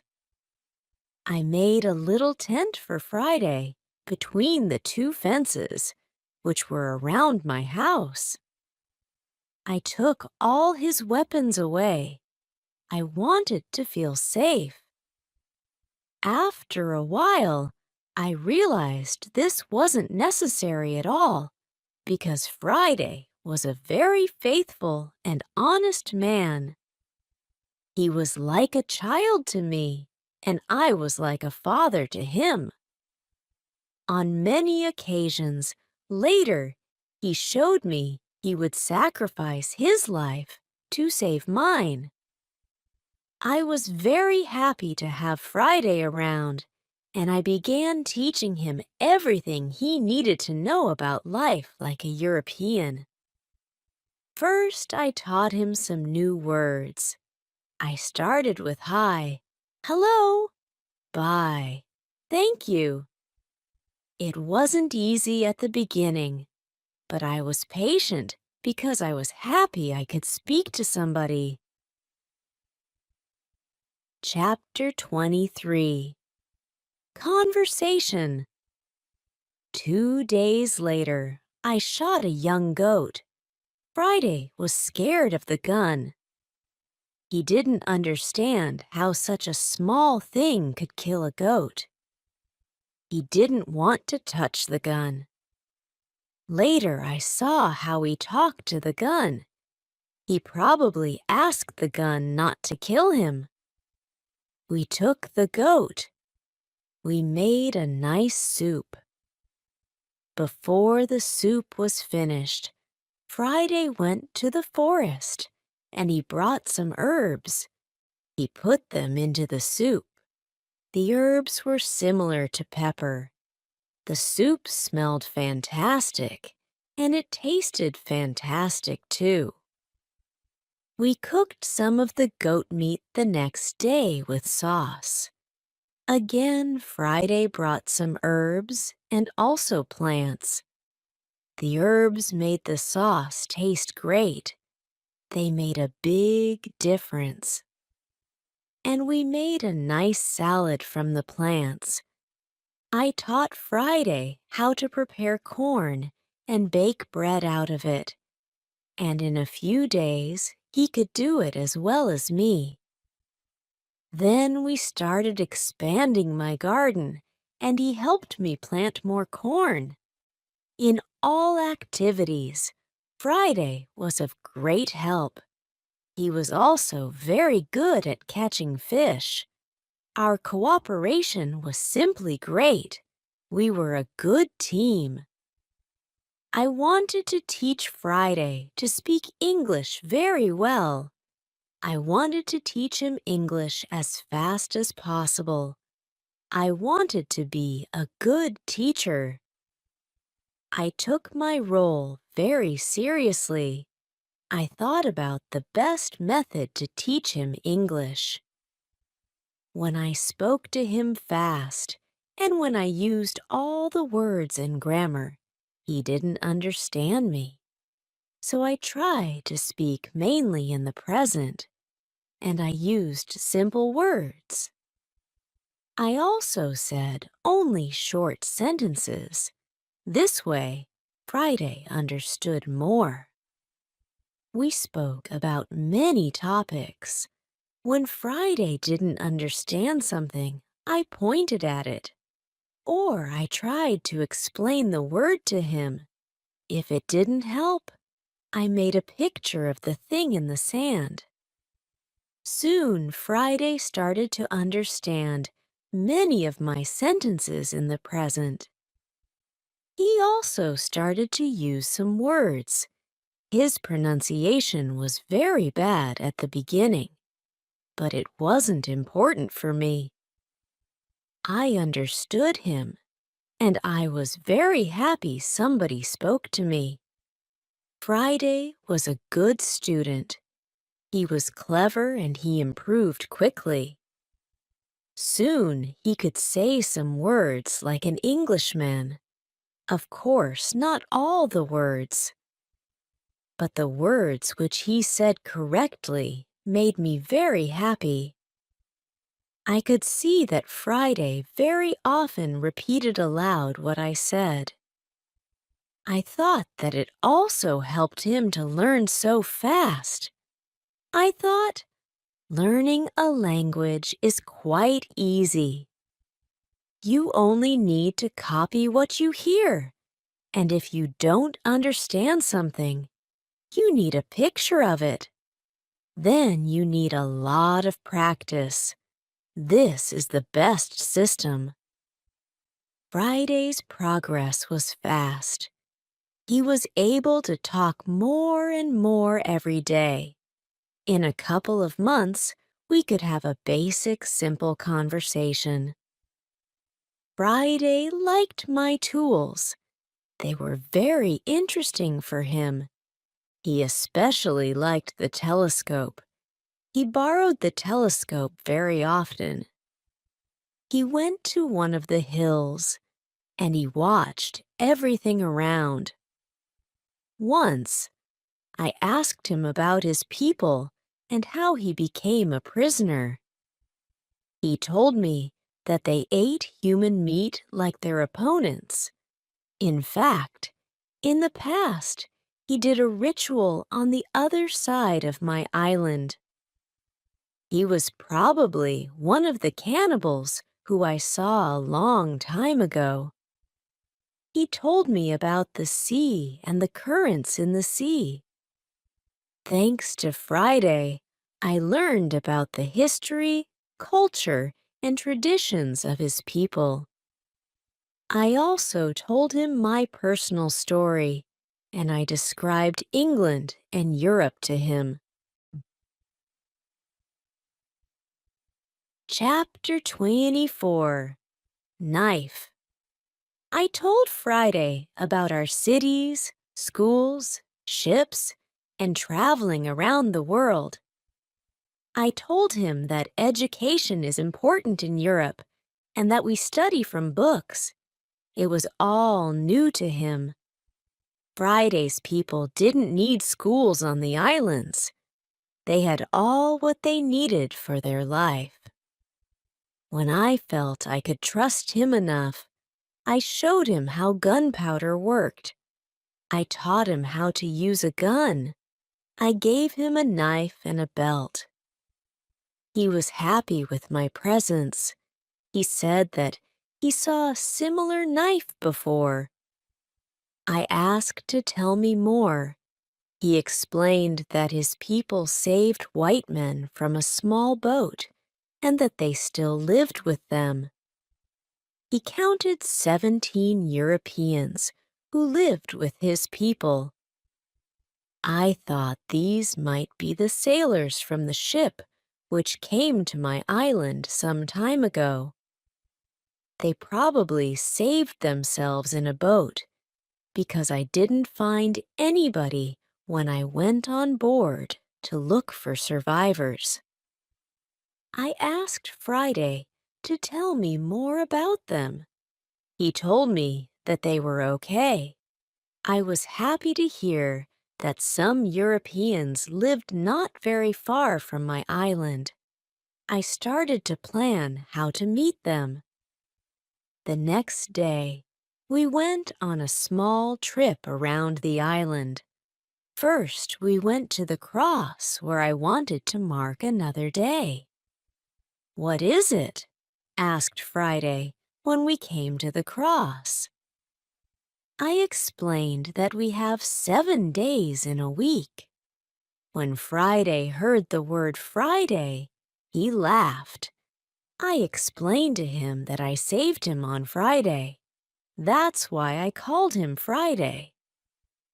Now he fully understood the meaning of his name. During the walk, Friday told me, "If we build a canoe and go to my island, I will tell my people how you saved my life." I took Friday to the other side of the island. I showed him my canoe there, but he said, "This canoe is too small for 2 people. We should make a bigger canoe." Soon, we started building the canoe we needed. We chose and cut a big tree, and I showed him how to cut the inside to form a canoe. It took us a month to do this, and 2 days more to drag it to the beach. The canoe was ready, and we were ready too. The day before we wanted to go, Friday went to the beach. He came back very quickly. He looked very scared. Before I asked him what happened, he said that there were 3 canoes on the beach. He was scared because he thought the cannibals returned to look for him. He said, "There is a war between 2 groups of local people. We are neighbors, but we don't like each other. We had many conflicts in the past. There was never peace. We kill each other whenever we can. When they see me, they will kill me." I told him, "Don't worry, we are strong. And maybe they didn't come for you today. We will see." We took 15 guns. We went on top of a hill. We saw 14 cannibals, 2 prisoners, and 3 canoes on the beach. They stopped close to the place where the forest was near the beach. This made it easier to attack them and save the prisoners. We approached them quietly through the forest. While we were walking, I was considering my right to kill them. Maybe I had no reason to shoot so many people who didn't do any bad to me. After some thinking, I decided only to watch and attack them only if it was necessary. Chapter 25. Father. When we were very close to the beach, we saw that the cannibals were around the fire. They started to eat the first of their prisoners. The second prisoner was still alive. He wasn't one of Friday's people. He was European. The cannibals wanted to eat him too. I decided to save him if it was possible. We moved closer to the place where the cannibals were gathered.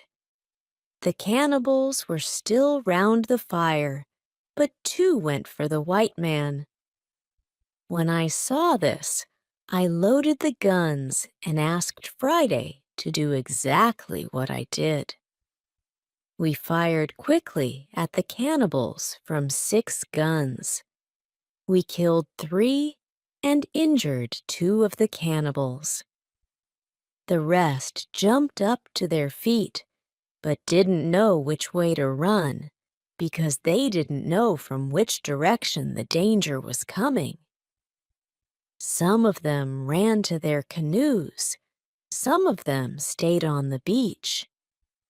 We continued shooting, and we shot 3 other cannibals. After that, we took our guns and we ran to the beach. We shouted very loud. I ran to the prisoner, and Friday shot the nearest cannibal. I freed the European. He said something in Spanish to me. I gave him a gun. He was weak, but he could shoot from a gun if some cannibal attacked him. The cannibals were shocked by our sudden attack. Our unusual guns scared them a lot. Only 2 cannibals tried to fight us. We shot them with our guns. Friday fought very well. He quickly killed 1 cannibal who was injured. The second injured cannibal ran into the forest. Friday ran after him, and he killed him with his knife. Only 3 cannibals were able to run away. They jumped into their canoe, and they started to leave.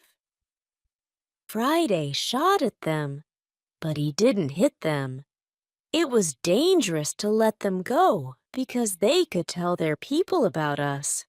Friday and I wanted to jump in one of their canoes to chase them, but to our surprise, we found another tied person on the bottom. He was scared because he didn't see the fight, but only heard it. The ropes were so tight around his neck that he was going to die soon if I didn't cut them. When Friday saw him, he started to cry. Then he laughed and he hugged the man. Then he jumped and began dancing around him. Then he cried and laughed at the same time. When the strongest emotions were gone, Friday told me that the prisoner was his father.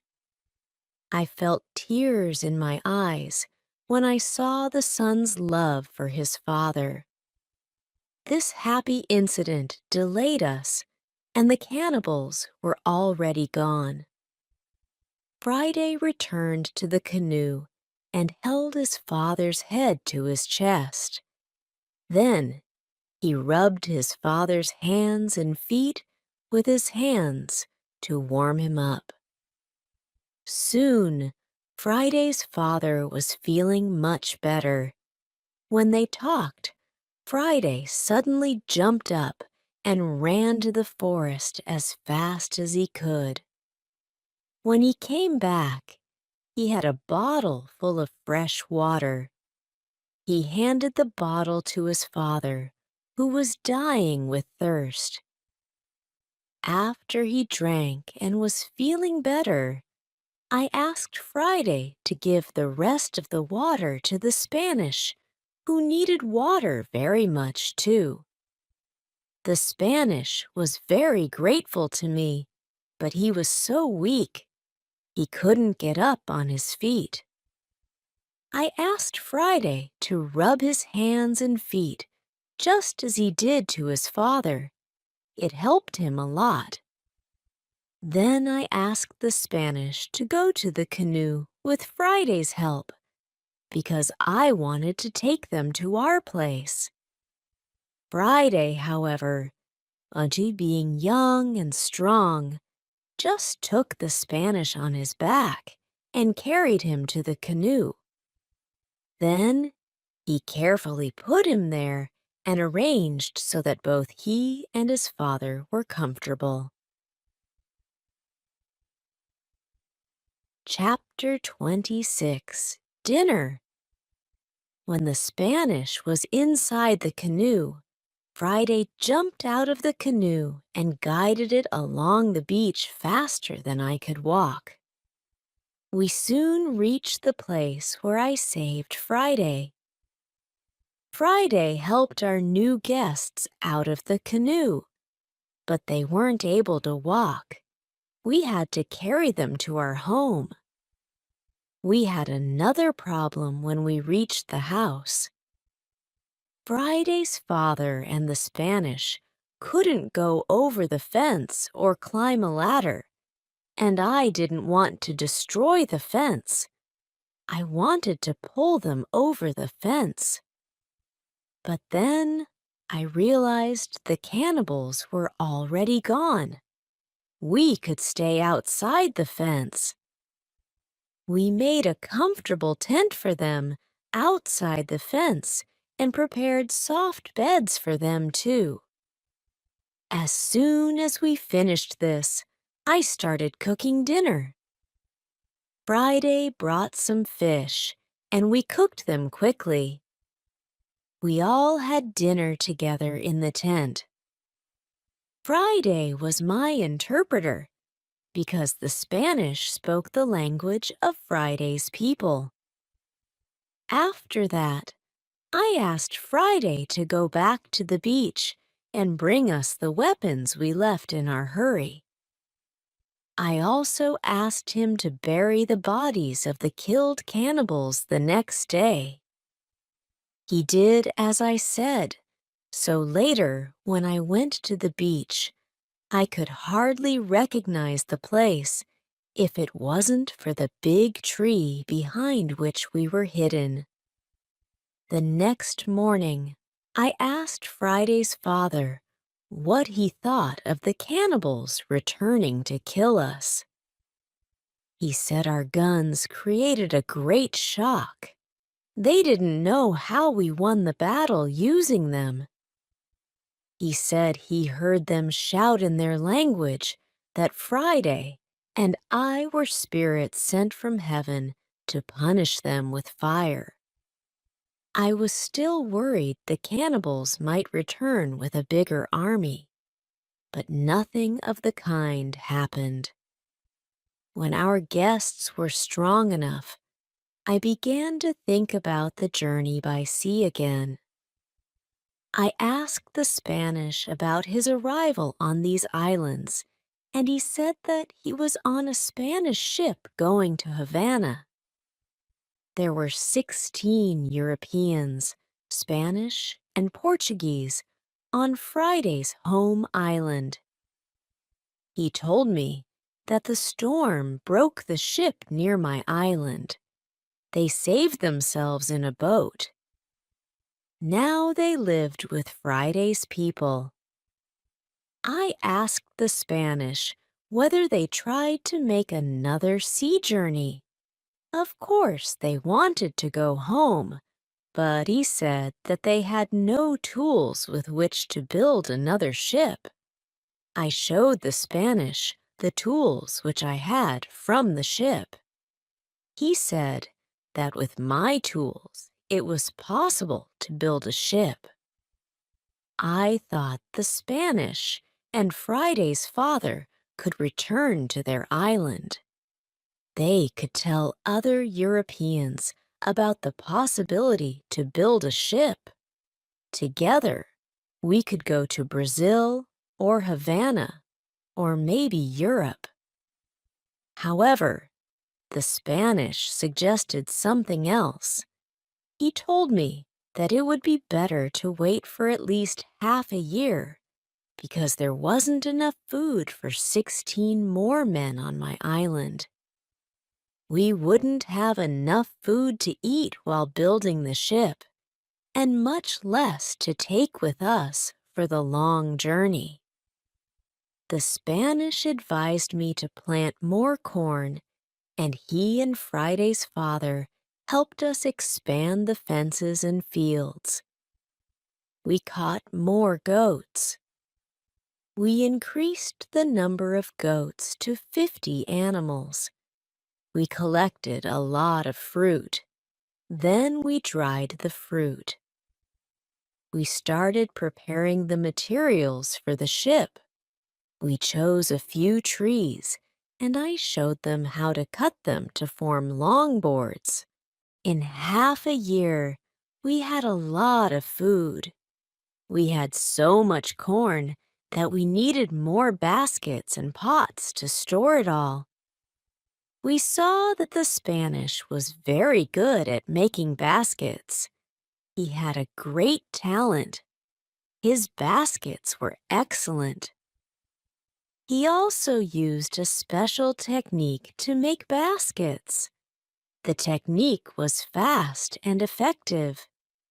He made the baskets 3 times faster than me. I asked him to teach me his skill. I wasn't as fast as him, but I was faster than before. Chapter 27. Englishmen. We put all the food in my cave. It was safe there.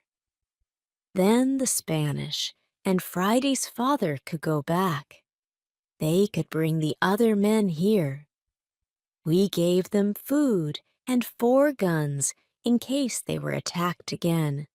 Then they took the canoe and they went away. 2 days passed since they left when something unexpected happened. I was woken up by Friday at about 6 o'clock in the morning. "Are they here?" I asked Friday. He said, "Not yet, but somebody else is here. I saw a boat." I went to the top of the nearest hill. I saw the boat. It was clear that these people weren't the friends who we expected. The boat came from a completely different direction. I could also see a ship. I knew this shape. The ship was English. I was confused. On one hand, I was happy to see Englishmen after 27 years on the island. On the other hand, I was concerned because the island was quite out of the way of any English ship. Recently, there were no storms which could have taken them here. Perhaps they were pirates or murderers and were hiding here. All this made me very cautious. Friday and I remained hiding, observing them for a while. The boat approached the beach, and I counted 11 men. They were all Englishmen. 3 of the men had hands tied together. The 8 other men took them to the beach. 2 prisoners were calm, but the 3rd prisoner tried to say something. He looked very scared. He asked the men in the boat for something. On seeing this, Friday turned to me and told me that it seemed Englishmen were also eating people. I told him that they didn't have the slightest intention of eating them. Instead, I thought they were going to shoot them. After a while, I noticed this wasn't the case. The people from the boat went exploring the island, while the 3 tied prisoners were sitting at the beach with 2 men as guards. They looked desperate. The situation made me think of my own arrival on the island. Just like those prisoners, I felt lost at first. Soon, the tide was low and the boat they came with was stuck in the sand. They couldn't move it, so I heard them shout to each other that they would leave with the next tide. This gave me 10 hours.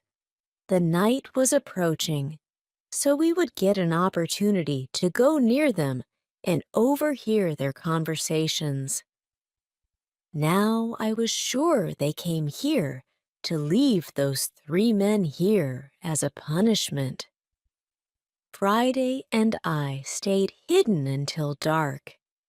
I noticed the men who stood guard were asleep, and the 3 prisoners were sitting under a tree quite close to us. It seemed to me they were also out of sight from the other sailors, so I could approach them without being seen. I went to them, with Friday following closely behind me. When we were very close to them, I spoke quietly to them. We were still hidden behind the trees, and they couldn't see us.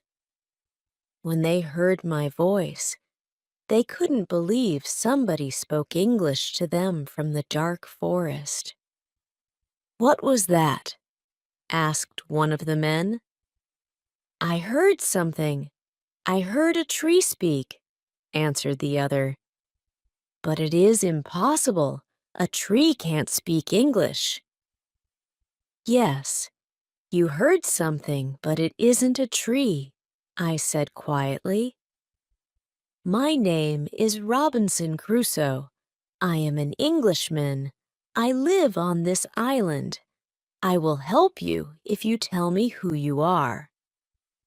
After the initial shock was over, one of them answered my questions. He was the captain of the ship, but some of the sailors started a mutiny. He, his assistant, and a passenger were taken prisoners. The other sailors were going to leave them on this island to starve to death. The captain told me that there were only 2 dangerous sailors who took control over the others in this group. If the leaders were captured, the rest would return under the command of the captain. Chapter 28. Control. I said, "I am willing to help you, but I have one condition. I want full control over the ship if we manage to get it back." The captain and the other 2 prisoners agreed, and they gave me full control over the ship and over their lives.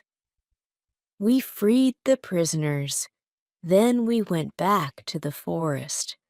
I gave them guns, and we started to plan the attack. In the middle of our conversation, we noticed that the sailors who stood guard were woken up. They stood up. They shouted to 3 other men who were near to them. At that moment, we shot the guards. Then the captain spoke to the 3 other men. He told them to be loyal to him and help him get back to the ship. They agreed, and we tied them and left them on the beach. The other 3 men who heard the shots came back. They could see the situation changed. We were 5. We had a lot of guns. The situation was bad for them. They also agreed to be loyal to the captain. We tied these men too. We hid our 6 prisoners in the forest. Then I and the captain had finally time to talk to each other. I told him my story, and he was shocked. He also thanked me a lot for my help. He and his 2 friends were hungry, so we went to my house, where I showed them what I built for myself during my stay on the island. They were amazed by all the things which I had. However, We didn't have much time to explore my inventions because we had to plan how to get the ship back. There were 16 people on board, and we were only 5. First, we decided to take everything out of the boat. We thought the sailors could send another boat to the island if the men from the first boat didn't come back with the next high tide. In the morning, we heard the ship fire a gun as a signal for the boat to return. After a while, the ship fired a few times again. There was no response. Then we noticed that the sailors took another boat and went to the beach. Through my telescope, I could see 8 men rowing, and they were all armed. We could observe the boat approach us, and the captain recognized the sailors. He knew that 6 of them were still faithful to him, but there was also the man who started the mutiny. The captain feared that the leader of the mutiny and the other men in the boat would be difficult to defeat, but I told him that we had a good chance of winning, but we had to act quickly. The captain trusted 2 of our prisoners. They promised to fight on our side, so we gave them weapons. Prepared this way, with 7 men ready to fight on our side, we expected the arrival of the boat. As soon as it reached the beach, the men jumped out of it and pulled it up the beach.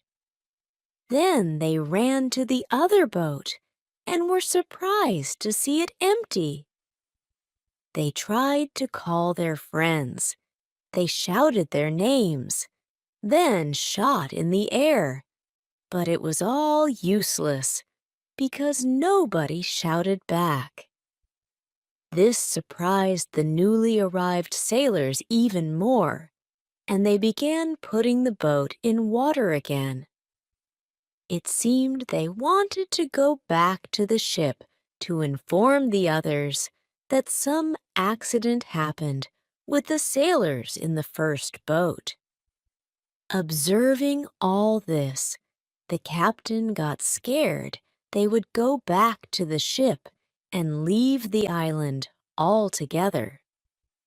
Luckily, during a few seconds, the sailors dropped this idea. Now they left 3 men in the boat, and the others went to the forest to look for their friends. Chapter 29. Plan. We continued observing all actions of the 2 groups. The 5 men in the forest sat down under a tree. After a long consultation under the tree, they got up and walked towards the beach. They probably gave up looking for their friend, and we had to act quickly before they reached their boat. I had a plan. I told the assistant to go with Friday Moore to the center of the island and shout at the sailors. When the sailors heard this, they shouted back. Then they started going in the direction of the voice. Friday and the assistant continued shouting back. They started to take the sailors to the opposite side of the island. This strategy worked as I planned. The 5 men were soon very far from the beach. This was very good for us. We went to the 3 men in the boat. We explained the situation to them. They decided not to fight us. They became our prisoners too. Meanwhile, Friday and the captain's assistant returned. They led the others so far away that they wouldn't return sooner than in 2 hours. We hid and waited for them. When they returned, they were very tired.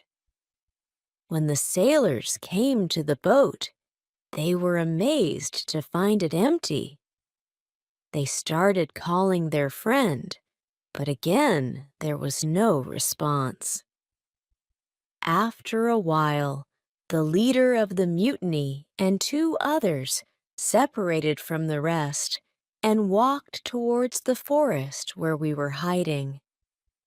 The captain and Friday attacked them as soon as they were closer to us and away from the group. The leader was killed on the spot. A second man was injured, and the third one ran back. Then we all emerged from the forest and we ran to the boat. The captain spoke to sailors. He asked them to give up. When the sailors understood the situation, they dropped their weapons quickly. We decided to tie the prisoners, but we didn't tie all of them. The captain trusted 3 of the men. We didn't tie these 3 men. Now we were 10 men. We started to plan how to get the ship. After some discussion, we knew what to do. Friday and I stayed on the island. We had to watch the prisoners. The captain, his assistant, and the passenger took the clothes of some of the prisoners. They wanted to look like them. Then the captain and his sailors took the boat. They went to the ship. When they were near the ship, they spoke to the men on the ship. They told them it wasn't possible to find the other men. When all of the men from the boat were on the ship, the captain showed himself, and the attack began. Several sailors were injured in the battle. There was only 1 person shot, and he was the second leader of the mutiny. As soon as the captain regained possession of the ship, he ordered 7 guns to be fired, which was the signal we agreed on. I was happy to hear those shots. Soon, the captain went back to the island. We hugged each other. He told me that the ship was now under my control. I was so happy. I started crying so much that I wasn't able to speak. After I calmed down a little, the captain ordered his men to bring a lot of food from the ship to the island. We were going to have a nice meal to celebrate our victory and my departure from the island. There was expensive wine, excellent tobacco, pork, beef, and peas. There were biscuits for dessert. I was very happy to taste all those things again. The captain gave me clean clothes. I didn't wear clothes for a long time. The clothes were very light. They were a little uncomfortable first, but it was soon fine. When the meal was over and I had clean clothes again, the captain and I had to discuss what to do with the 5 prisoners who the captain didn't trust. The men were really horrible. He even feared taking them on board the ship in chains. I suggested discussing the matter with them and seeing if, perhaps, they would choose to stay on the island instead of going back to England, where they faced death for mutiny. We met the prisoners and explained the new situation to them. They had to choose between a death sentence in England and a life on the island, and they went for the second option. We put them in the cave. The cave was now the prison. I told them to wait for more orders. Chapter 30 Son. I needed some time to prepare for the journey. I had to think about what to take with me. In fact, I didn't need to take many things. I decided to take my dog, my parrot, my book, and some other small things.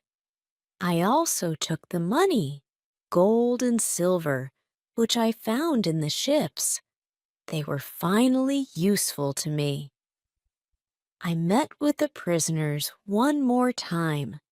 I showed them my corn and my domestic animals and told them what I discovered and what I built on the island. Then I went on board the ship. We left the island on the 19th of December, 1686.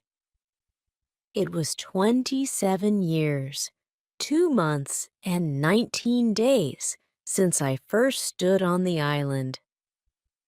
First, we went to the island where Friday's people lived. The Spanish and Portuguese sailors were very happy when they saw us. They were happy that we had a ship. Now we didn't have to build a new ship. We could go to Europe. My dog was very happy too. When he saw one of the Spanish sailors, he ran to him very quickly. He jumped on him. He was extremely happy. The Spanish sailor was his owner. He was very happy too. He started crying when he saw his dog. It was a very emotional meeting. The sailors started to prepare for our journey across the ocean. Friday had to make a decision. He could stay with his people, or he could go to Europe with me. He needed some time to think about it. We stayed on the island one night. In the morning, I asked Friday if he made a decision. He told me that he wanted to go with me to Europe. He prepared everything for the journey. We were ready to go. We started our journey. 2 months later, after a safe journey across the ocean, I stepped on English soil again. 35 years passed since I left my homeland. It seemed to me the whole world changed in that time. London was a different city. There were some new houses, streets, roads, shops, parks, and big bridge across the river. But it wasn't all. People also changed. They had different clothes. Women had different hairstyle. Men had different hats and new types of guns. People used new tools, which I didn't see before. They had new names for these tools. It was all very interesting. The style of music in the pubs was also different. I heard new songs. I liked this new style. I wanted to sing these new songs. From London, I returned to my town, York.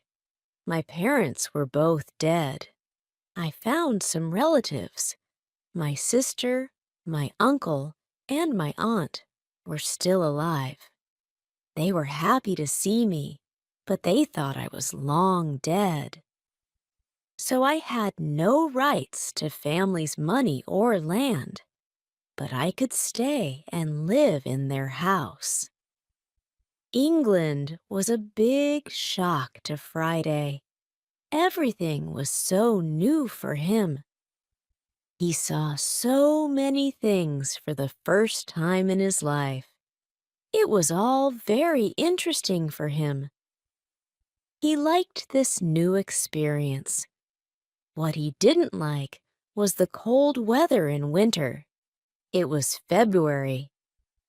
Snow, ice, freezing weren't good for him. It wasn't logical to him why we lived in such conditions. I told him that in summer, the weather is much better. I sent a letter to Brazil. I still knew the address very well. I wanted to contact people in Brazil. I wanted to know if my wife was still alive. I wanted to know if my plantation still existed, but I didn't know what to expect. The connection was broken many years ago. In May, I got a letter and some packets from my wife. She wrote she waited 10 years for me. Then, she stopped believing I was alive. She married again, and she had a family, but her new husband died 2 years ago. I also got a letter from my wife's father. He took care of my plantation. In his letter, he wrote detailed calculations of the expenses and profit from the plantation during all these years. They both sent me many nice presents. They sent some nice skins and a little box full of gold. They also sent me some boxes of sugar to sell. My wife had also a big surprise for me. She wrote that I had a son. It was great news. He was born 8 months after I left Brazil. He was now a big man, and he wanted to meet me. So many things happened to me in such a short time. It was shocking. I wanted to cry, then I wanted to laugh. All the emotions were too much for me. I wasn't able to calm down. I stood up. I sat down. I stood up again. I walked around the room. I laughed.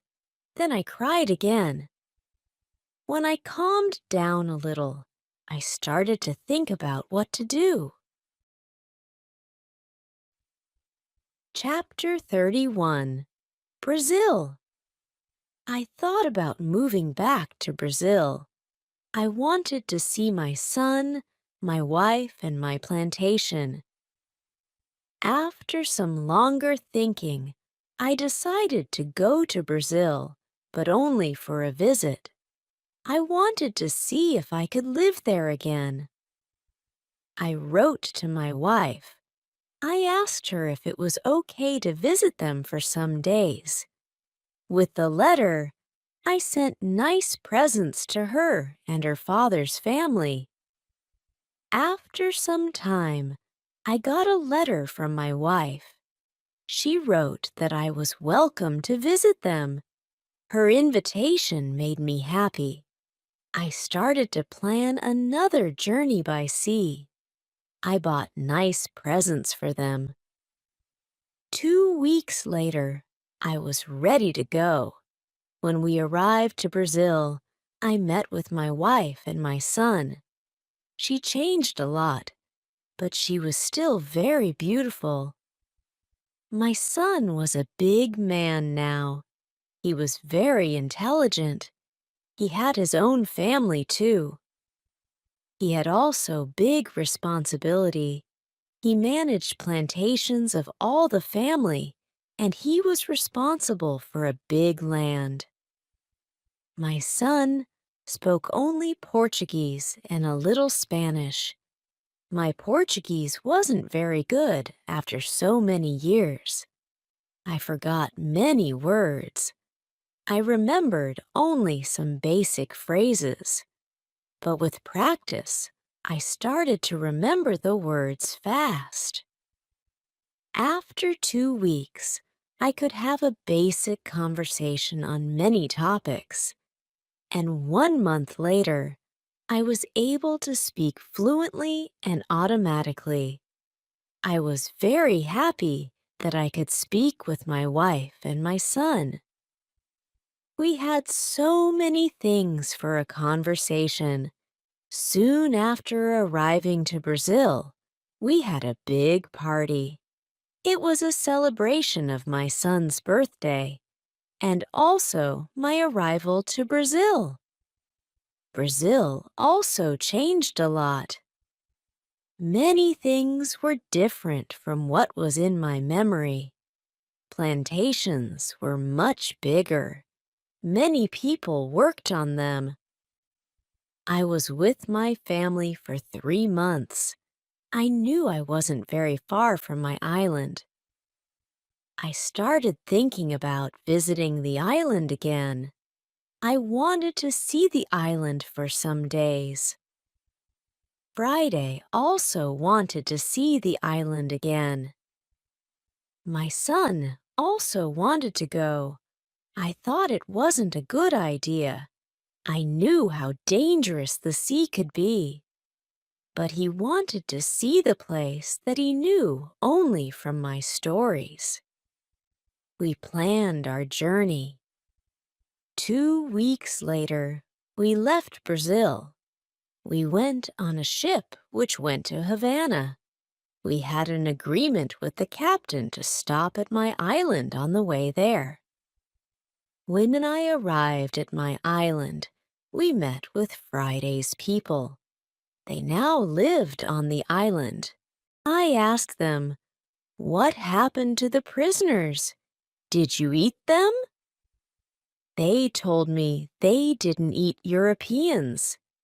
They ate only their enemies from other islands. They told me that when they came to the island, the prisoners were dead.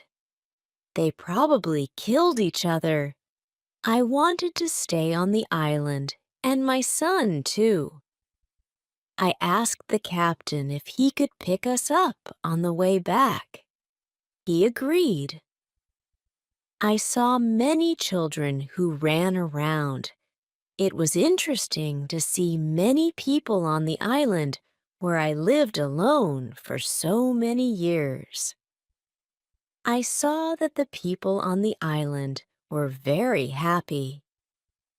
Friday was happy there too. He met a woman who he liked very much. Friday asked me what I thought about his staying on the island. He knew that I saved his life in the past. He didn't want to leave me without asking me. I agreed. I saved him, but he didn't have to stay with me all his life. It was time for Friday to start his own family. I was happy he found a good woman. I was happy when I saw they were in love. I respected Friday's decision to stay on the island with his woman. I walked around the island a lot. I wanted to visit all the places I knew from my life on the island. I had some favorite places. For example, the Fruit Valley. I spent a lot of time there. I liked this place very much. My son liked the island too. He often walked around the island with me.